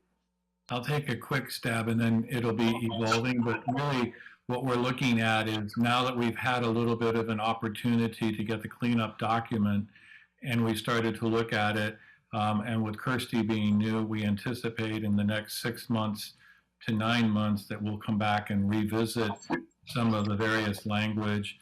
It certainly won't be as lengthy or as involved as the recreation, but there is going to be some commentary and evaluation, and I think some recommendations for further change and evolution based on some of our conversations Kirsty and I have had, and she could probably expand a little bit on that. But I'm also going to suggest that this particular assignment, it's going to take a few months to get going based on our current workload and prioritizations. Kirsty? I was actually going to suggest that I think you could disband it. I feel like the intention of that ad hoc committee was for what you've already accomplished. What Steve's talking about is some little elements of cleanup, but we're actually going to be focusing that more on a development standard conversation before the ZDRB. We might be coming back to the council to ask for some bolstering of some of the development standards, but nothing as extensive in a full. So I guess I would defer to the council, but I don't anticipate any big lifting of the Zoto for the next year. So to the points that you've both made, should we disband this, and then if nothing's going to happen for at least several months, we could reappoint as necessary at that time? Does that make sense, Steve? Yeah, and I also think as we move forward, as we evolve that conversation, it'll present itself and if it looks like we need a more involved ad hoc committee, we can certainly come back to that. And I think whether Kirsty, you address this directly, or I just thought of it while you were speaking, you mentioned something about development. Was it development agreements that you identified? Development standards. Development standards. So it might be that we are, if we phase out the Zoto Ad Hoc Committee, because that mission has already really been accomplished, the housing element specifically has a scope of work. We may be either looking at a new ad hoc committee for development standards going forward, rather than having this ZDRB council hybrid Zoto. The development standards were already implemented in the Zoto. All that we were going to be doing is kind of like Steve mentioned, as we've been working with them, ask ourselves, do they meet the intention with the current housing legislation? So I think it's kind of apples and oranges personally. So I think it's up to the council, but I don't see a need for that committee to remain. So I would defer or change my recommendation to actually eliminate the Zoto Ad Hoc Committee altogether and then repurpose it if necessary going forward. So I think that sounds like the best tack, especially since we are adding a utility billing ad hoc that will take some renewed focus, especially with staff. So I'm certainly open to removing the Zoto Ad Hoc Committee. It's kind of like the parking committee. There will be parking issues, and we'll address them either as an entire council or as a specific ad hoc committee if that's what's most appropriate. So I would be fine if we were to eliminate that. If that's the case, then we're talking about eliminating parking policy review ad hoc, the Zoto ad hoc, potentially small projects. And again, it doesn't mean that we're not doing these things. It's just that we don't need to have standing or ad hoc committees in place that don't have anything to do for months at a time. So Councilmember Mueller, that addressed what you brought up then? I guess nobody gets appointed to it. Okay, Councilmember Knight. Thank you, Mayor. And I appreciate that recommendation and the suggestion from Director Shelton. So I think there's, because, you know, I think there's definitely a place for ad hocs, especially like for the utility rate. That's going to take some time going through issues, but I'm also I also favor just workshops. So if we have issues, a few issues that have to come forward, I'd rather see them before the whole council so we can make recommendations. And that seems the most maybe appropriate things for maybe a few items we have to address as we move forward on the housing element. So thank you for that. I think then that we're all participating if something does come up. Thank you. Yeah, and I'll just remind folks that any ad hoc committee doesn't mean that the one or two of us on these make all the decisions. This is just the behind the scenes work to present to the entire council for consideration. So we're all going to be involved in all of these things at one point in time or another. So rest assured of that. So with that, I think that if I now have it correct, let me run through what I understand the resolved changes are with the one still for further discussion. So city selection, Vice Mayor Dornbecker being the alternate, also the alternate on flood control. Then NVTA, Councilmember Tagliabashi joins me on that with Councilmember Knight as the lone alternate, first alternate. Moving forward, Upper Valley, Councilmember Tagliabashi joins Councilmember Mueller. Then Youth Opportunities, Councilmember Knight. No other changes on that page. Down to, we'll get the correct Cal City policy committees. Councilmember Knight would be the alternate for ABAG. MCE will recommend when it's time that Vice Mayor Dornbecker replace me as the alternate if the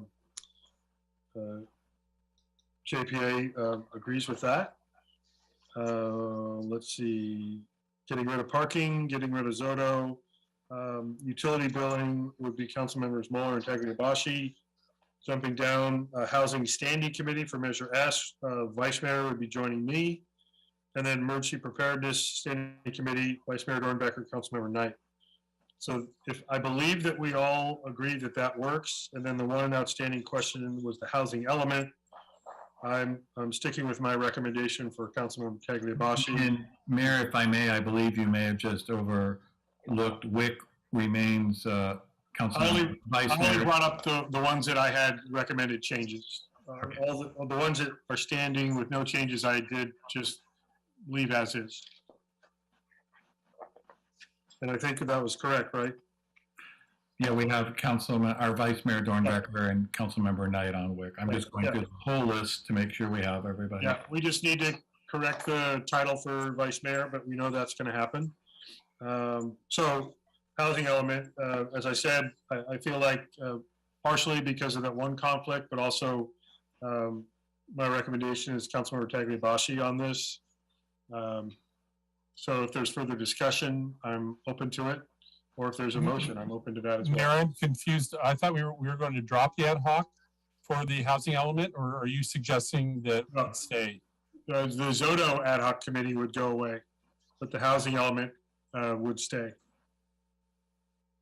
Did I misunderstand Director Shelton's comments that maybe Zoto, the housing element, ad hoc could go away as well? Did I misunderstand that suggestion?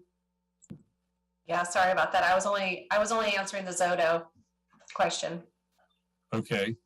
So, so just in terms of the housing element, I'm not sure in terms of a conversation about conflicts, the Catholic Church property, I'm not sure.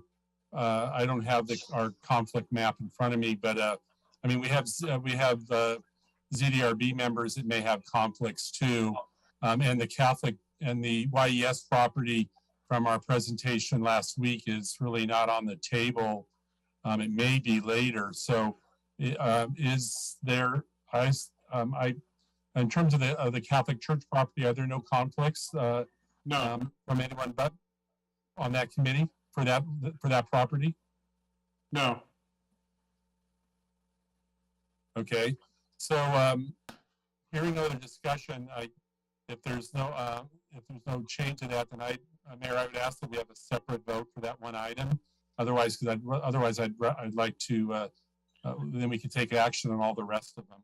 Okay, I'll do that unless there's any further discussion. I'll entertain a motion to accept all the recommended changes as presented and discussed, excluding the housing element committee.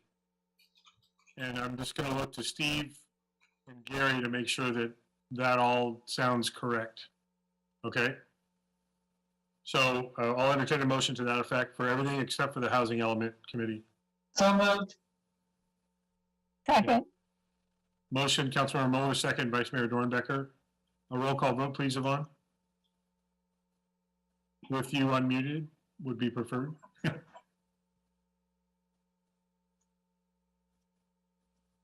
Sorry about that, working off of two screens, so a little confusing. Okay, Councilmember Dornbecker. Vice Mayor Dornbecker, yes. Yes. Councilmember Mueller? Yes. Councilmember Tagliabashi? Aye. And Councilmember Knight? Yes. And Mayor Dunbar? Yes. Okay. So all those either continued appointments or new appointments are in effect. Thank you. Housing element, further discussion. I've shared my thoughts. Councilmember Knight has shared his thoughts. I'd like to hear from the rest of the council. Vice Mayor? Yes. I would like to ask if we could entertain the idea of having a second alternate, and that could be Councilmember Knight. I think that those are the two, I think, on the council who have most housing experience, and it makes a lot of sense to me that they would both serve, and that would also, give you more flexibility, Mr. Mayor. So that's my proposal. And I'm surprised Gary hasn't put his hand up yet, but my guess is we run into Brown Act problems with something like that, that if we change from one two-person committee and then have one of those people change. Gary, you tell me if that creates a serial Brown Act violation. So if I understand it, the alternate would participate sometimes, and then sometimes a different alternate would participate with the main one. That's the way I took the vice mayor's recommendation, and maybe it's project specific. That if there is a conflict, then the person that is listed as the alternate would then Let me just clarify, right now, the current housing element ad hoc committee is a 2x2 with the ZDRB. So we understand that. So you would only be having one alternate. The alternate would only attend in the absence of one of the primary, is what I'm trying to clarify for everyone. And that's what I was clarifying with Gary, that not just randomly alternating people, because that to me sounds like a 3-person representation on a committee. Is that the way you read it, Gary? Yeah, and I think that's all right. It runs a slightly higher risk of a Brown Act violation if the alternates and the non-alternate members are discussing it outside of that context, and you need to agendize it. So typically these are just 2x2 for that reason, to avoid that risk. But as long as the members are conscious of that rule and not speaking about it outside of the meeting, then you should be all right on the Brown Act. Okay. Yeah, excuse me, I wanted to clarify too that I thought, since it is a 2x2, if one of the original twos cannot make it, then the extra alternate would be able to take that place if there were a conflict of time. See what I'm saying?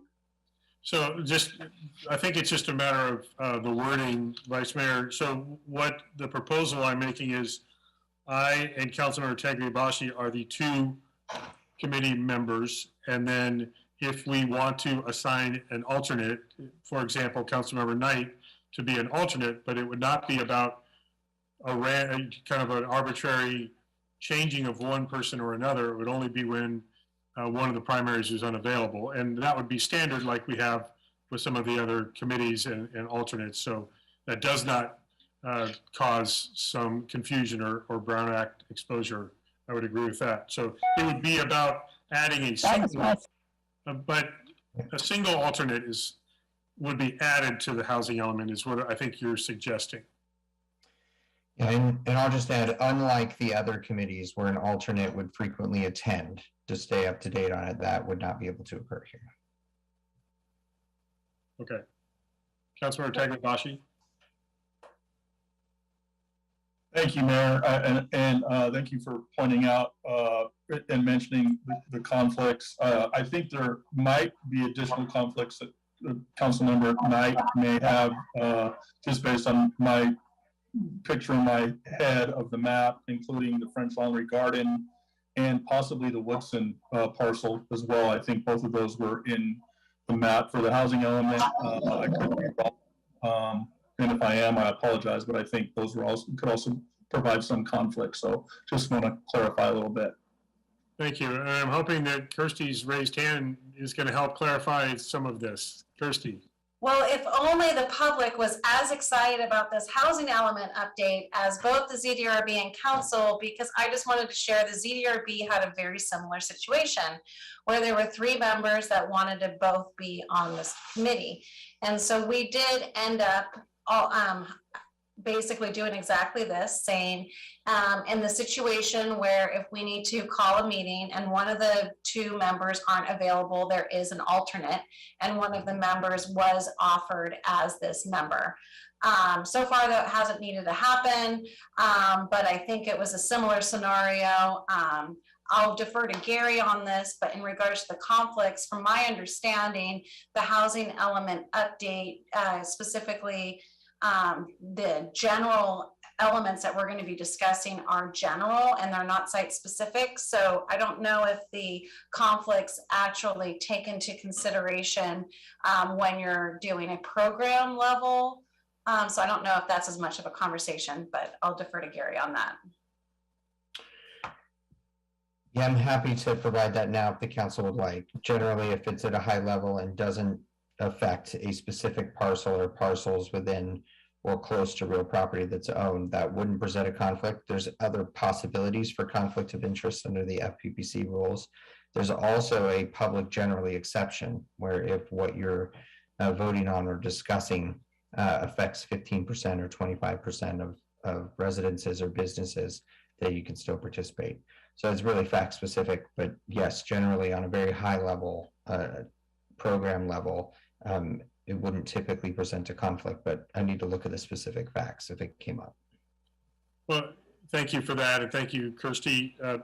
I would amend my recommendation then, based on the suggestion from the Vice Mayor, and have myself and Councilmember Tagliabashi as the main committee members, with Councilmember Knight as the alternate for either one of us. That would be my recommendation. I'll go ahead and make that as a motion. I'll move that. I'll second that. Okay. So my motion, seconded by Councilmember Moeller. Vice Mayor, did you have further? Your hand is still raised. Okay, Councilmember Knight. Thank you, Mayor. So I'm not trying to be difficult with this. It was just that, and conflict of interest is a problem in a small town. And so, I mean, that question comes up all the time. This is not a belief by me that Joe wouldn't do that he wouldn't be very effective. I know he's done a lot of work on this issue, and it's just was my continued effort to want to continue, because affordable housing has always been an important issue for me. So I do appreciate the conversation and little maybe education for the community about conflict of interest circles that we have to address, and we'll accept that, you know, if there's an alternate position, I guess, there, then I would accept that. So thank you. Yeah, and I bring up the conflicts only as a portion of consideration here. It's not the driving factor. But anyway, we do have a motion and a second on the floor, and I don't see any other hands. So Yvonne, if you could please do a roll call vote on this particular appointment. So to be clear, the motion is that I, as mayor, and Councilmember Tagliabashi be the committee members for the housing element, with Councilmember Knight as the alternate. So Yvonne? Sure. Mayor Dunbar, Yes. Councilmember Moeller, Yes. Vice Mayor Dornbecker, Yeah. Councilmember Knight, Yes. and Councilmember Tagliabashi. Yes. 5-0. Yeah, I wanted to just make sure, because Vice Mayor, your audio was a little bit frozen, but Yvonne, you got her yes, correct? I did, yes. Okay. Yeah. Thank you. Well, good discussion. Thank you, everyone, and appreciate everyone's willingness to spend this additional time on these committees and boards. I think it's important. Also, the Cal Cities representation, I think, is also critical, because it makes all of us more informed and better leaders here in Yountville and in Napa County. And so thank you for continuing to take that additional step of time and effort. And I appreciate that. So we'll make sure that we have all the policy committees for Cal Cities updated and have that current and accurate. Just a reminder, we're eliminating the Zoto Ad Hoc Committee, the Parking Policy Committee, Small Projects Happiness Committee. I believe those are the three that we're eliminating. And again, a reminder, if people are listening, we're not eliminating those efforts, just those committees, and we'll continue to accept happy projects that elevate our community spirit. Certainly do that. And also we'll deal with parking issues as they present themselves, and any further zoning and design development standards and things like that we'll be addressing appropriately. So thank you all for working through that process. We're going to move on now to our next item, 10C, consideration of resolution opposing initiative 21-004 2A1, restricting local measures to fund local services. That's a mouthful. It is, Mayor, and thank you, Mayor, Council. Very briefly, and we do this only with very, very serious consideration to bring forward a resolution like this.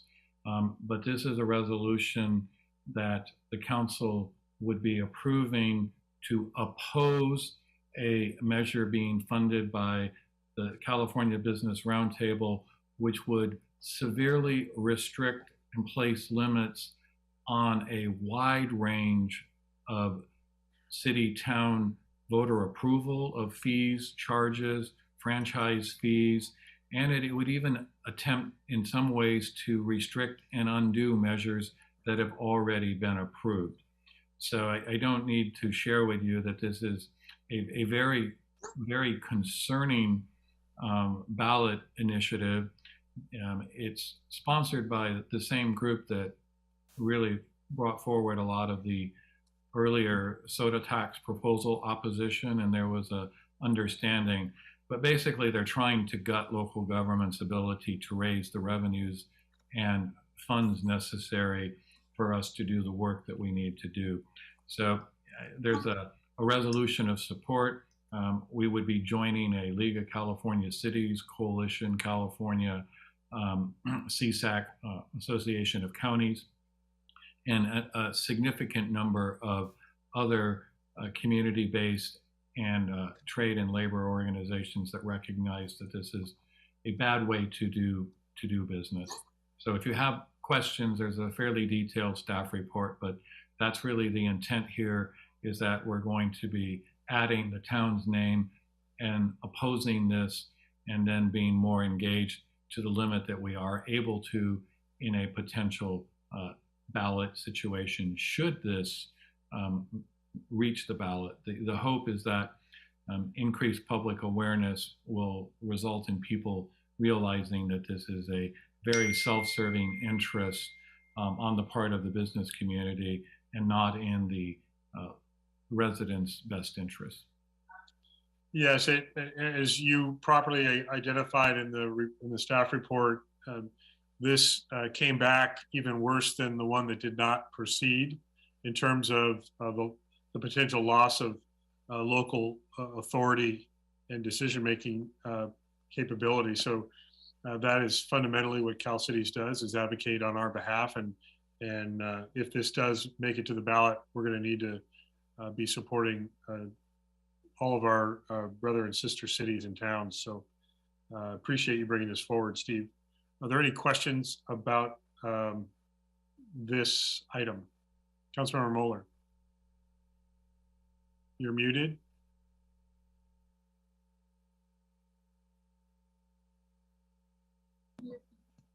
I don't have any questions. I just have 2 comments.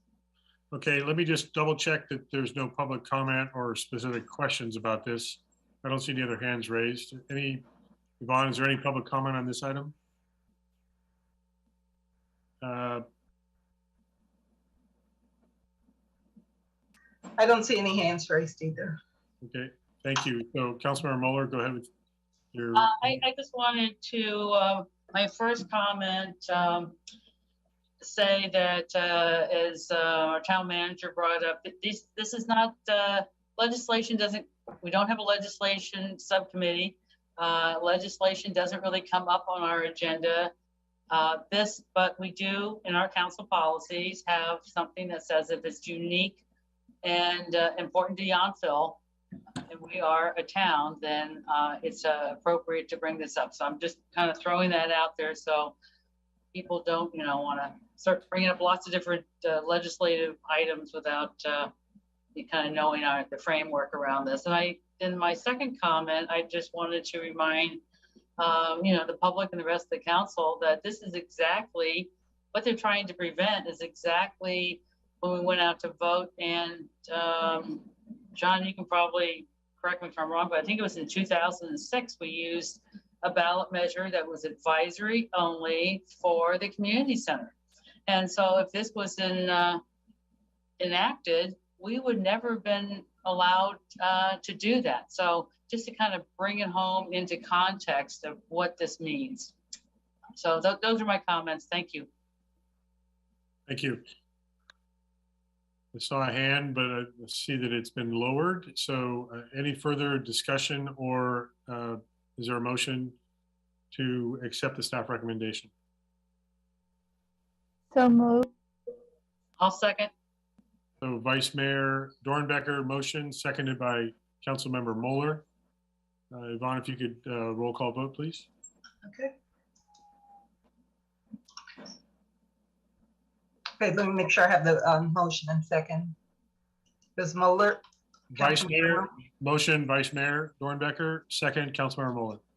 Gotcha, thank you. Okay, Vice Mayor Moeller, excuse me, Vice Mayor Dornbecker.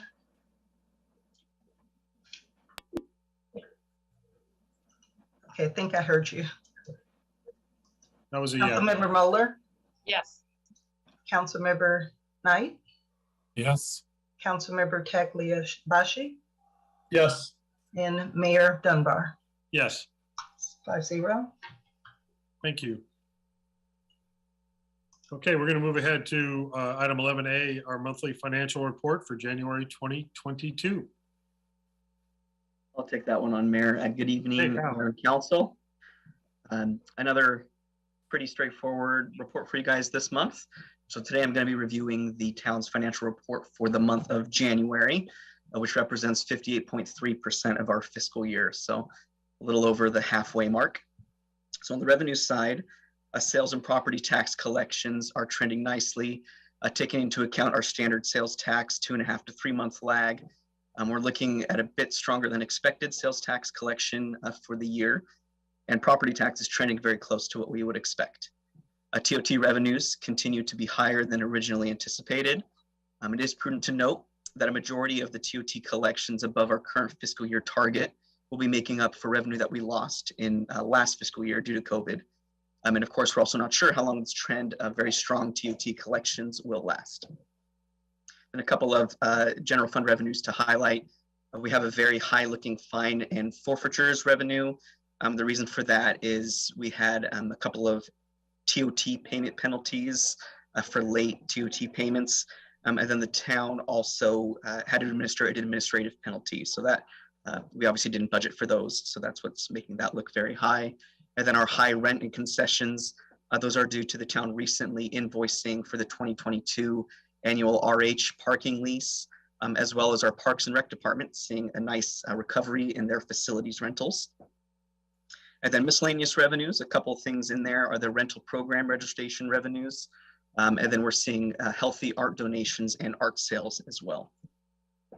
So moving on to the general fund expenditures, not much to note here. Almost all of our expenditures were pretty close to or below our target.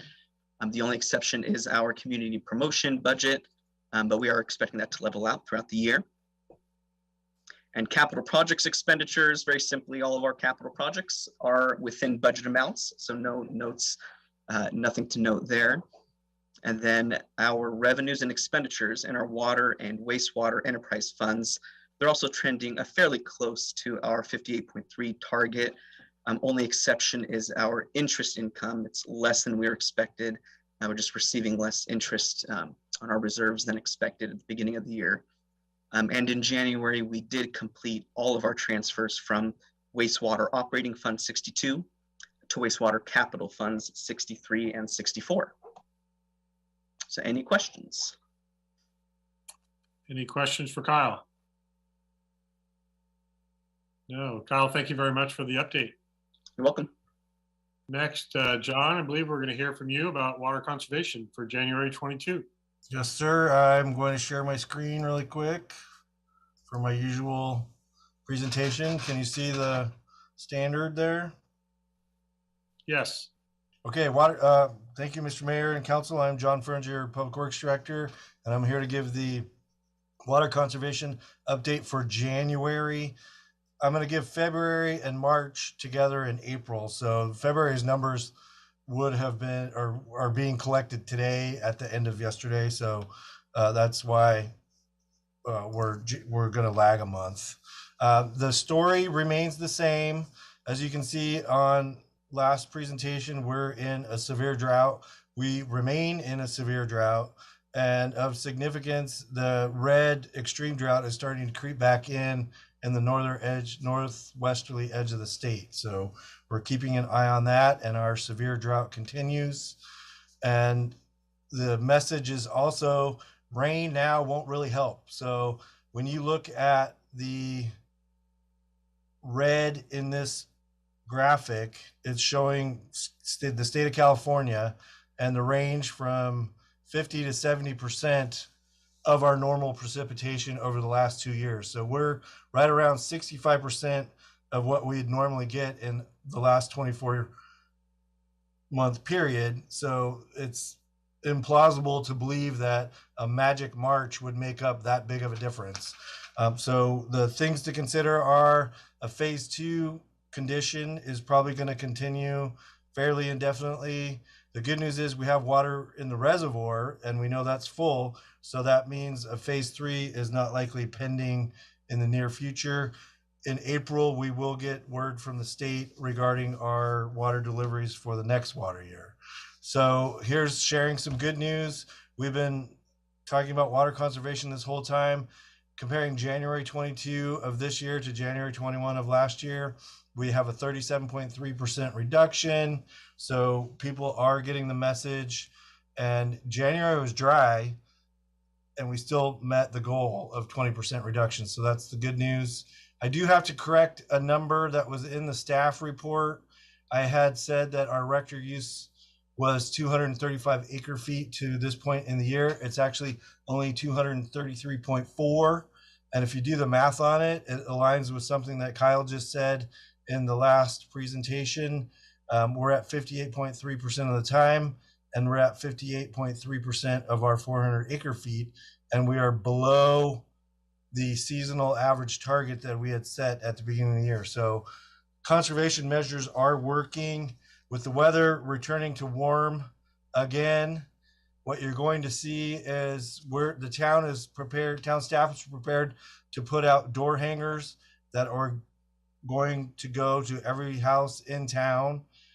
Those door hangers are going to remind people to check for leaks, to not have water run off down hardscape services, outdoor irrigation. Odd addresses are Tuesdays and Fridays. Even addresses are Mondays and Thursdays. All other days are off limits. 10 a.m. to 6 p.m. is a time limit that's off limits. And we're still working on the no watering of the parking median strips without a drip irrigation system. And when we prepared these door hangers, Kim Meeks, our staff member up front, pointed out, hey, these are great and people should put them on their refrigerator. And we think that's a great idea. So if you get this door hanger at your house and you want to remember the rules, these should last long enough to be put on your inside of your front door to remind you as you're coming or going, as well as on your refrigerator. And with that, I am available for questions. We still are encouraging the ion water users. We're bumping around that 25.7% number, and we can't seem to get much past that. And I think Steve had his hand up and is ready. John, we're really excited about our door hanger, but I want to acknowledge that it's also front and back English and Spanish, so that homeowners that may not be as involved in managing their irrigation controls or things like that, if they do have Spanish-speaking gardeners that they can share, because we really want to make sure that we get that practical, here's what you need to do information to those folks that are managing and controlling the sprinkler irrigation, because we really need to, and John's information shows this, that if we can start the summer irrigation season with a level of conservation that we worked, it took us several months when we started last year to get going. So if we can avoid that lag, it will help us meet our conservation goals, and we can do it. But it's going to require a level of diligence and effort getting back into that and managing it going forward, which is not, I can share with you that code enforcement, compliance, and reminding people that they need to follow the rules is not always fun to enforce and manage. Correct. We're trying to keep the droplet smiling. That's the key. Yes. Councilmember Mueller. Thank you. You know, I love ion water, and I'm a little frustrated, just like you are, that it's, you know, fixed at like 25%. We can't get it to budge. And I just, you know, want to throw out, maybe we could start a little something, you know, when that means Parks and Rec, they always have these great ideas. So, you know, all of a sudden you sign up and you print out one of your sheets from your ion water, and you get one of those little, you know, water guys that are smiling, or emoji or something. I don't know. So because what this really does, once you really sign up for Eye on Water, what you see is what their normal limit really should be, around 400 gallons a day. You see where you are. It just gives you such a great visual. And so, I loved your last slide, but this little pass out a little, squeegee thing or something when you come into the community center, if you've signed up, that really kind of works. It gets people's attention. I'm not saying, I'm just kind of throwing it out there. Some kind of little initiative that's really going to get people signed up for Eye on Water. I was just astounded what I learned on that. And, it's more interesting than Facebook, in my opinion. So anyway. Less complicated too. Yeah, well, as long as you remember to put that dash in when your utility bill, maybe we can have a little thing to teach them that or something. But anyway, I just think it's great, and I would love a little something to try to promote it. Yeah, certainly we welcome any creative ideas on how to encourage people to conserve even more. Maybe there is some kind of, doing the right thing should be motivation enough, but we understand human nature, and sometimes free stuff helps. So we'll let our smart, creative town staff work on that, and people are welcome to provide suggestions too. Councilmember Knight. Thank you, Mayor. I just want to second Councilmember Muller's suggestion about maybe something with Parks and Rec.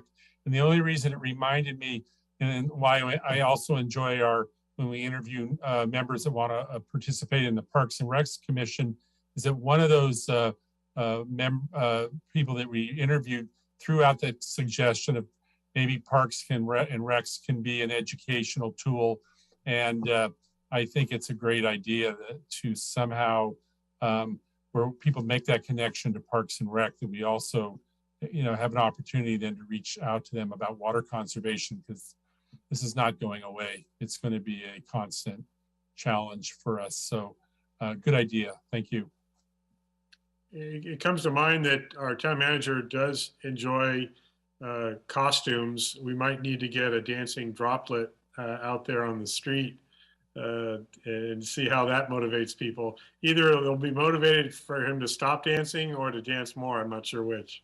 I was thinking it could be a requirement to get your ticket for the resident bash, that you have to be so I think there's a handful. You've given us a challenge, so we will noodle and try to figure out, and it'll probably be several things, not one thing, that we'll do to, one, increase our awareness and have a little bit of fun, but really try to get that up. And I also think it's, we need to get the folks in our business communities. We've recently just re-educated a whole new business owner and getting their team on. So a lot of people, once they understand it, do like playing with it, but getting people to it is our challenge. We've got to introduce them and then get them excited. Yes, Vice Mayor. Well, I have to agree. I really love that and check it on my phone a lot. That and my Fitbit, it's gadget time. I really think that, so it'd be great to have, I don't know, maybe even a little competition among the residents to see, who can save the most water, something like that. But thank you, Sam. I know that we're just, hey, take this, do this, Sam. But it's a great idea. Thank you. And thank you all. Thank you, Councilmember Moeller, for bringing it. And thank you for lowering your virtual hand, Vice Mayor. I think we've covered all that. So thanks again for that report, John. We're going to move on now. I believe Gary's going to give us this next report on AB 571, Political Reform Act, campaign contribution limits and related changes. Thanks, Mayor and council members. We're going to talk briefly about Assembly Bill 571, which is campaign finance reform and related changes regarding committees in the upcoming campaign. This bill was signed in 2019, took effect in 2021, and is now effective for the upcoming election, which is the first time it's effective here in the town. That's why we're talking about it now before the election begins. The biggest change from the town's perspective is the imposition of contribution limits to candidates. Previously, the Political Reform Act was silent on local campaign contribution limits. Town always had the authority to impose them.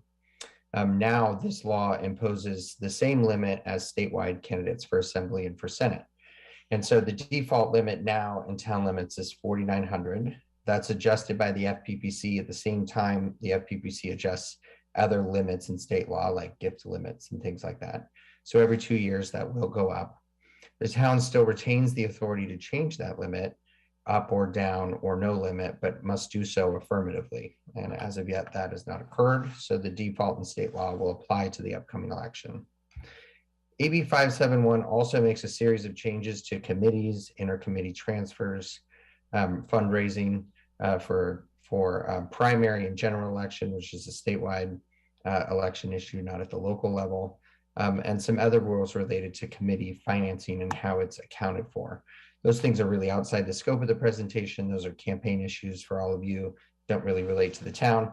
I did include in the staff report, though, that there's an FPPC advice line that's available to all of you, not just for conflicts of interest, but anything the FPPC does, including questions related to these changes. That I'm happy to answer any questions if there are any. Thank you. And I did just want to add that Napa County has adopted that same $4,900 limit. So it's already fairly recognized and prevalent. Do the individual cities then also need to take the same, well, there's no action, you're just informing us, I guess. So it's just about informing all the other jurisdictions, correct? Yeah, so the $4,900 campaign contribution limit will apply if the town does nothing. The state has now put that into law. You could still choose to take action and change it, but you don't have to. And in the absence of action, the $4,900 limit will apply. Right, got it. Councilmember Knight? Thank you, Mayor. Maybe it's a question for Town Attorney Bell. So I guess the good news is starting January 1, we actually have a individual contribution limit. But I think what the community should realize too is this isn't a campaign spending limit of 4,900. This is an individual contribution limit for an individual to a campaign of 4,900. And we, so that is the maximum that someone could donate to an individual could donate to a campaign. So I guess my question is, in a small town like Yountville, $4,900 is a upper limit for a donation for an individual to a town council or mayor's campaign is a lot of money. What would it take, or what type of discussion would we have if there was an interest to entertain lowering that campaign contribution, individual campaign contribution limit?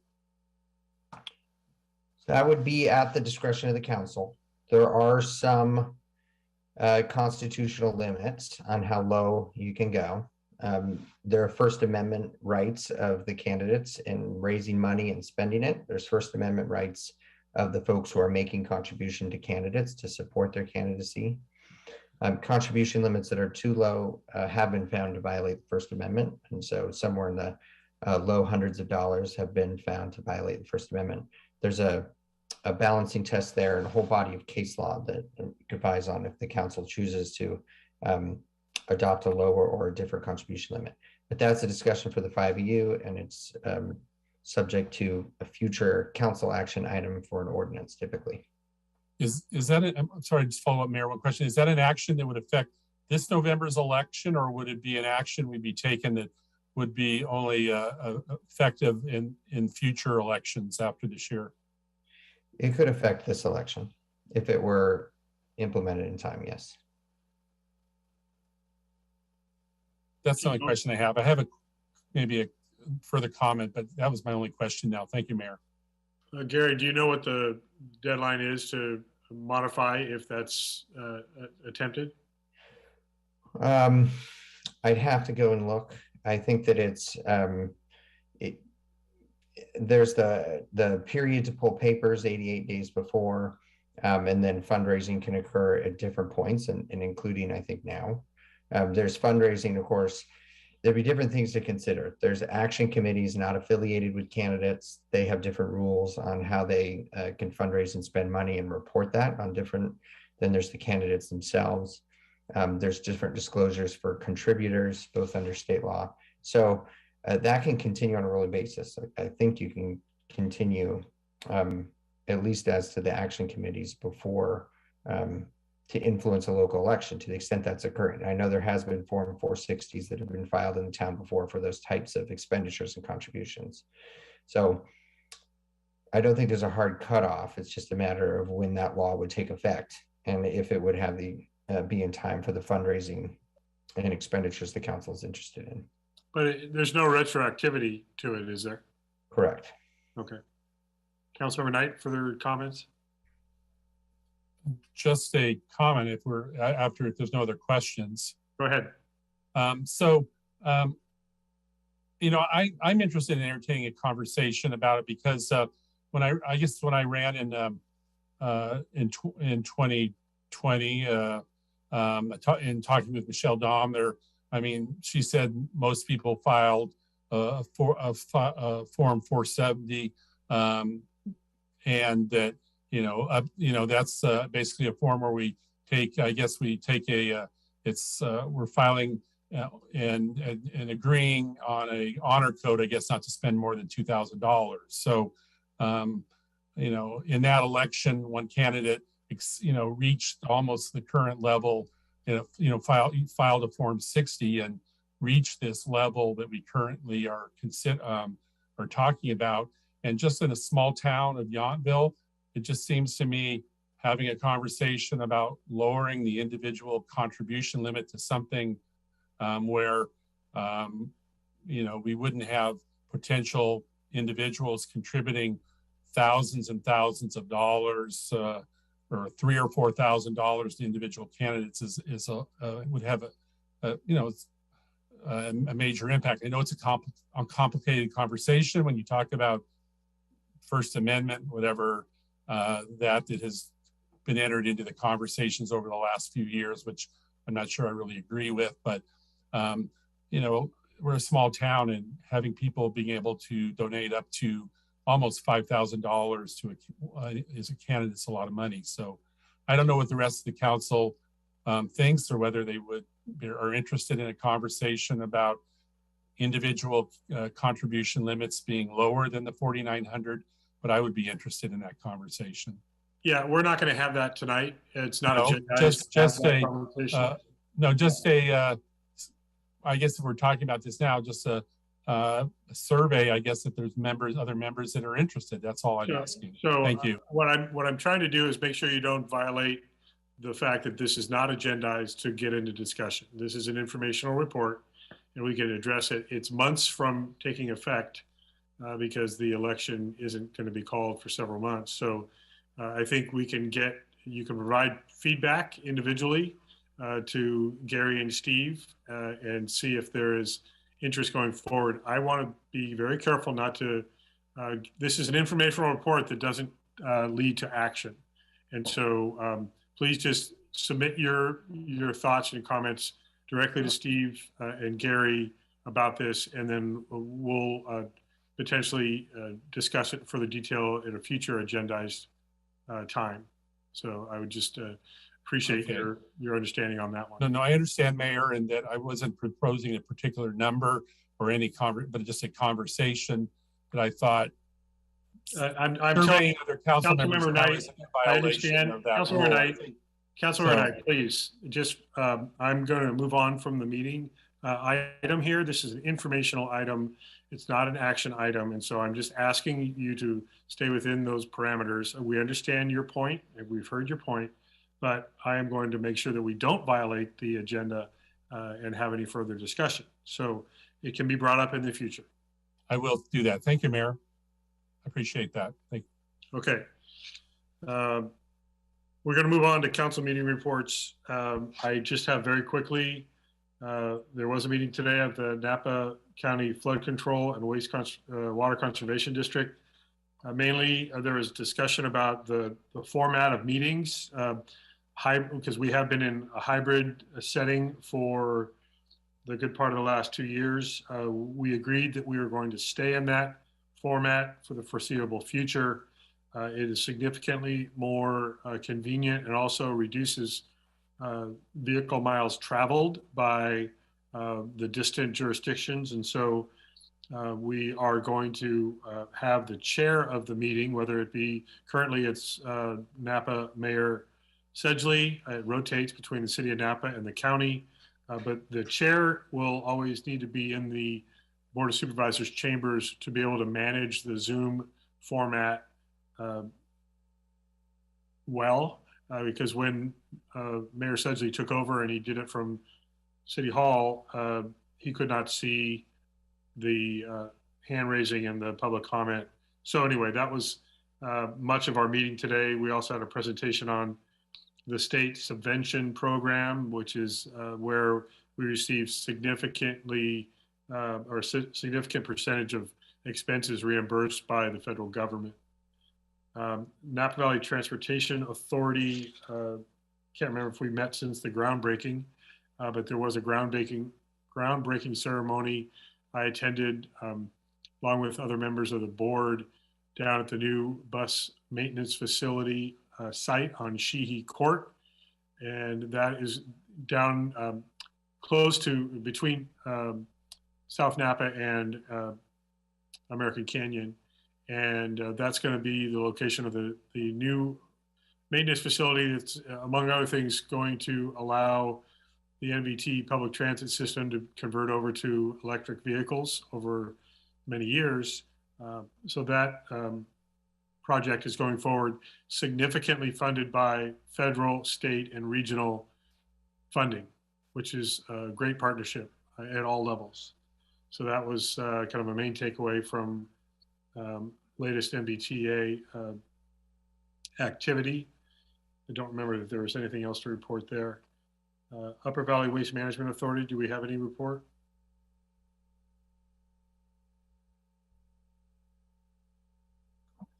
At our last meeting, it was a very brief meeting, and we held it because we wanted to give a proclamation to Bob Pistone, who passed away earlier this year, for his 65 years of service to not only Napa Valley, but also the whole solid waste industry as a whole. So just wanted to note that.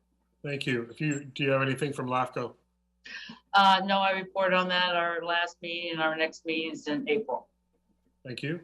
Is there a report on Watershed Information and Conservation Council? Did you meet? No, I reported on that last meeting, and I do have another report though for the County Climate Action Plan Committee. Yeah, we're going to get to that in a second. I don't have any Cal Cities update. I don't know if any other folks that are on policy committees do or not. Seeing none. Now we'll get to the ad hoc and standing committees. I have some notes from our Climate Action Committee, but go ahead, Vice Mayor.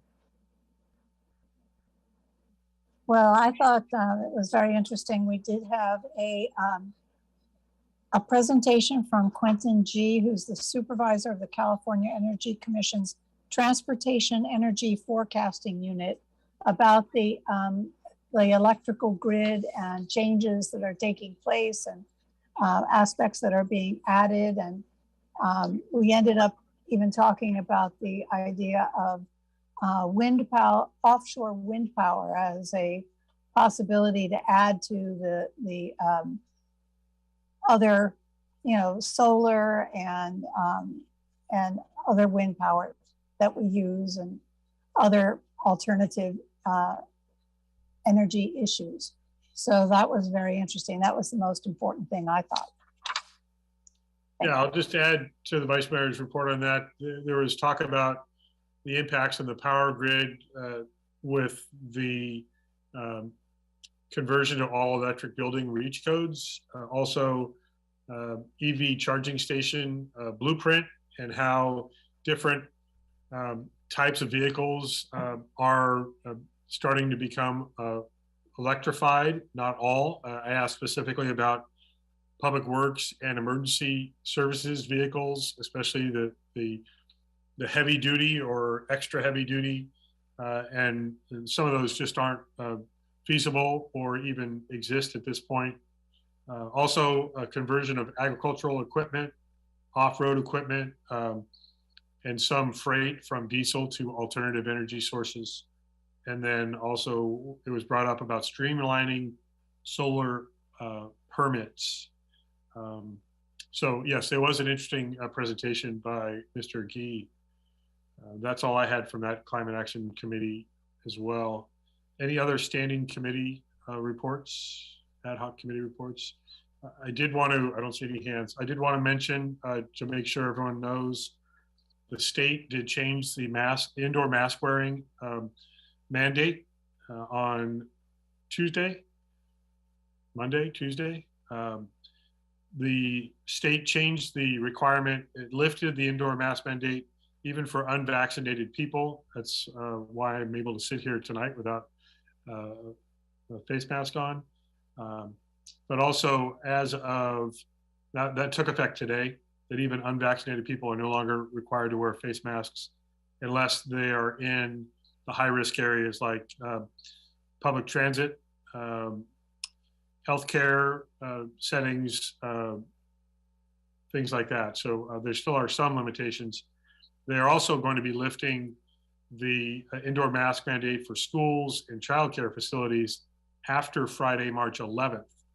And so that's going to create an interesting dynamic, because individual school districts are going to be allowed to continue the stricter mask requirements, but the state is lifting its state mandate. And so we saw how that goes when you have different levels of recommendation. So it to be continued. But that's all I had for reports and announcements. Anything else, Vice Mayor? Yes. I just wanted to bring up the fact that this weekend, the 42nd annual Napa Valley Marathon will take place in person. So of course, now we do have rain in the forecast. So it's like washing a bunch of cars that it always seems to attract a good downpour. So, but it will open on Friday evening, and the headquarters have been moved to the Silverado Resort, but they also raise funds for nonprofits and scholarships throughout the Napa Valley. So I was just giving them a little bit of a plug. Thank you. Thank you. And that also reminded me, I meant to bring it up when we accepted the completion of the resurfacing of Washington Street in our consent calendar. I wanted to recognize the great work that our public works staff and our entire town staff did on managing that project. I know that it brought it back up because turns out we just need to do a major street resurfacing project to bring heavy rain. And so that worked out really nicely for us. But given the magnitude of that project, the fact that it was half of our main street, I think it went incredibly well. The quality of the roadway now is significantly better, especially at that intersection that had already failed significantly, had a big bubble in it, for lack of a correct term. John, sorry about that, or Joe even. But really want to say thank you for managing that whole project, minimizing the impacts on business and residents, always having a path to pass through that. And then just the quality of the work seems really top notch. So I'm sorry I forgot to bring that up during the consent, but speaking of rainy days, so whenever we have another street project, let us know so we can get the umbrellas ready. The last thing I did want to mention is, even though we're going to be meeting again in March. I want to recognize that March 27th, there will be a celebration of life for one of our most iconic longtime Yountville residents, Rose Solis, who did recently pass away. And there is going to be a celebration of her life over on the estate Yountville property. The plan is from 1 to 5 p.m., I believe, in the afternoon on Sunday, March 27th. I just want to mention that now for everyone that's interested to put on your calendars.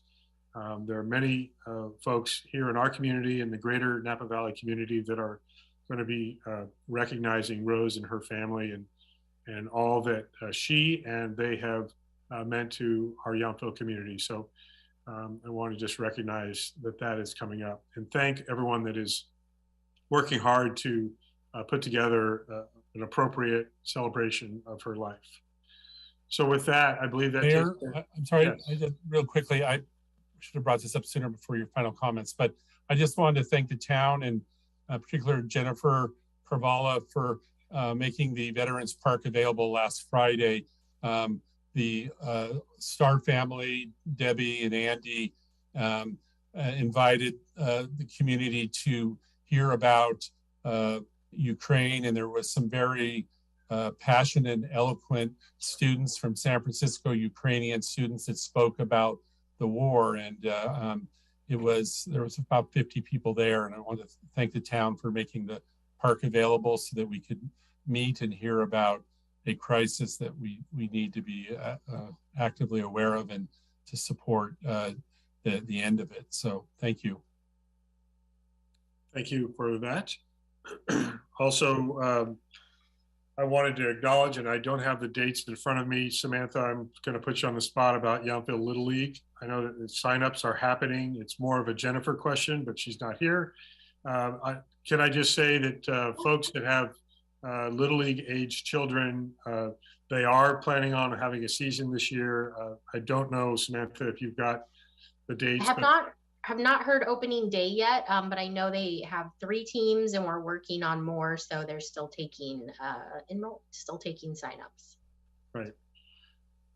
So I just mentioned that. Anyone interested, certainly check Jason Hutchings or anyone else that's involved in that. Certainly Jennifer Carvalho will be able to help with that information as well. Okay, I believe that takes care of our business for today. I have a question, yeah. Yes. Because I was not able to get on, I'm not sure if this public comment that we received from Blue Zones project was read into the record. No, so go ahead. Okay, let's see, it says, dear council members, Blue Zone Projects is writing to urge your consideration of addressing or adding tobacco and secondhand smoke recommendations in the town's updated housing element, including comprehensive smoke-free multi-unit housing projections. According to the U.S. Surgeon General, there's no safe level of exposure to secondhand smoke. Secondhand tobacco and marijuana smoke or vaporized aerosols can easily drift from unit to unit through the vents, pipes, and electrical outlets, and through the windows and doors from neighbors' balconies, patios, and other outdoor areas. Individuals who are exposed to secondhand smoke can suffer from serious adverse health effects, including chronic health problems. Updating the housing element is a chance to ensure equitable health opportunities of all residents while encouraging a productive community with economic stability. Health starts in our community and is shaped by where we live, work, and play. As such, housing is a vital component to one's health.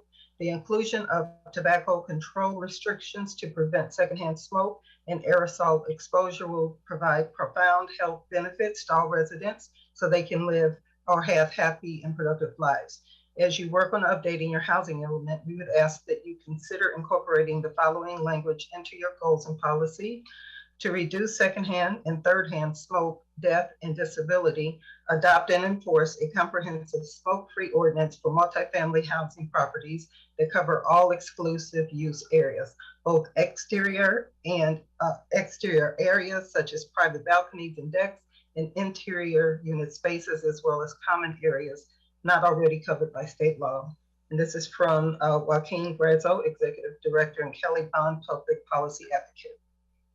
Thank you. Question, Gary, for you.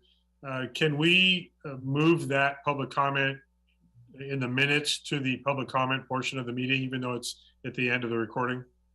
Sure. Okay. Okay, let's do that to make sure that it's not lost. And that we recognize that public comment. And Mayor, I have received it and put it in the housing element file, so it will be included in the public comment for the housing element update. Great, thank you. Okay, that takes care of our business for tonight. So I will go ahead and adjourn us to our next meeting, which is a special meeting.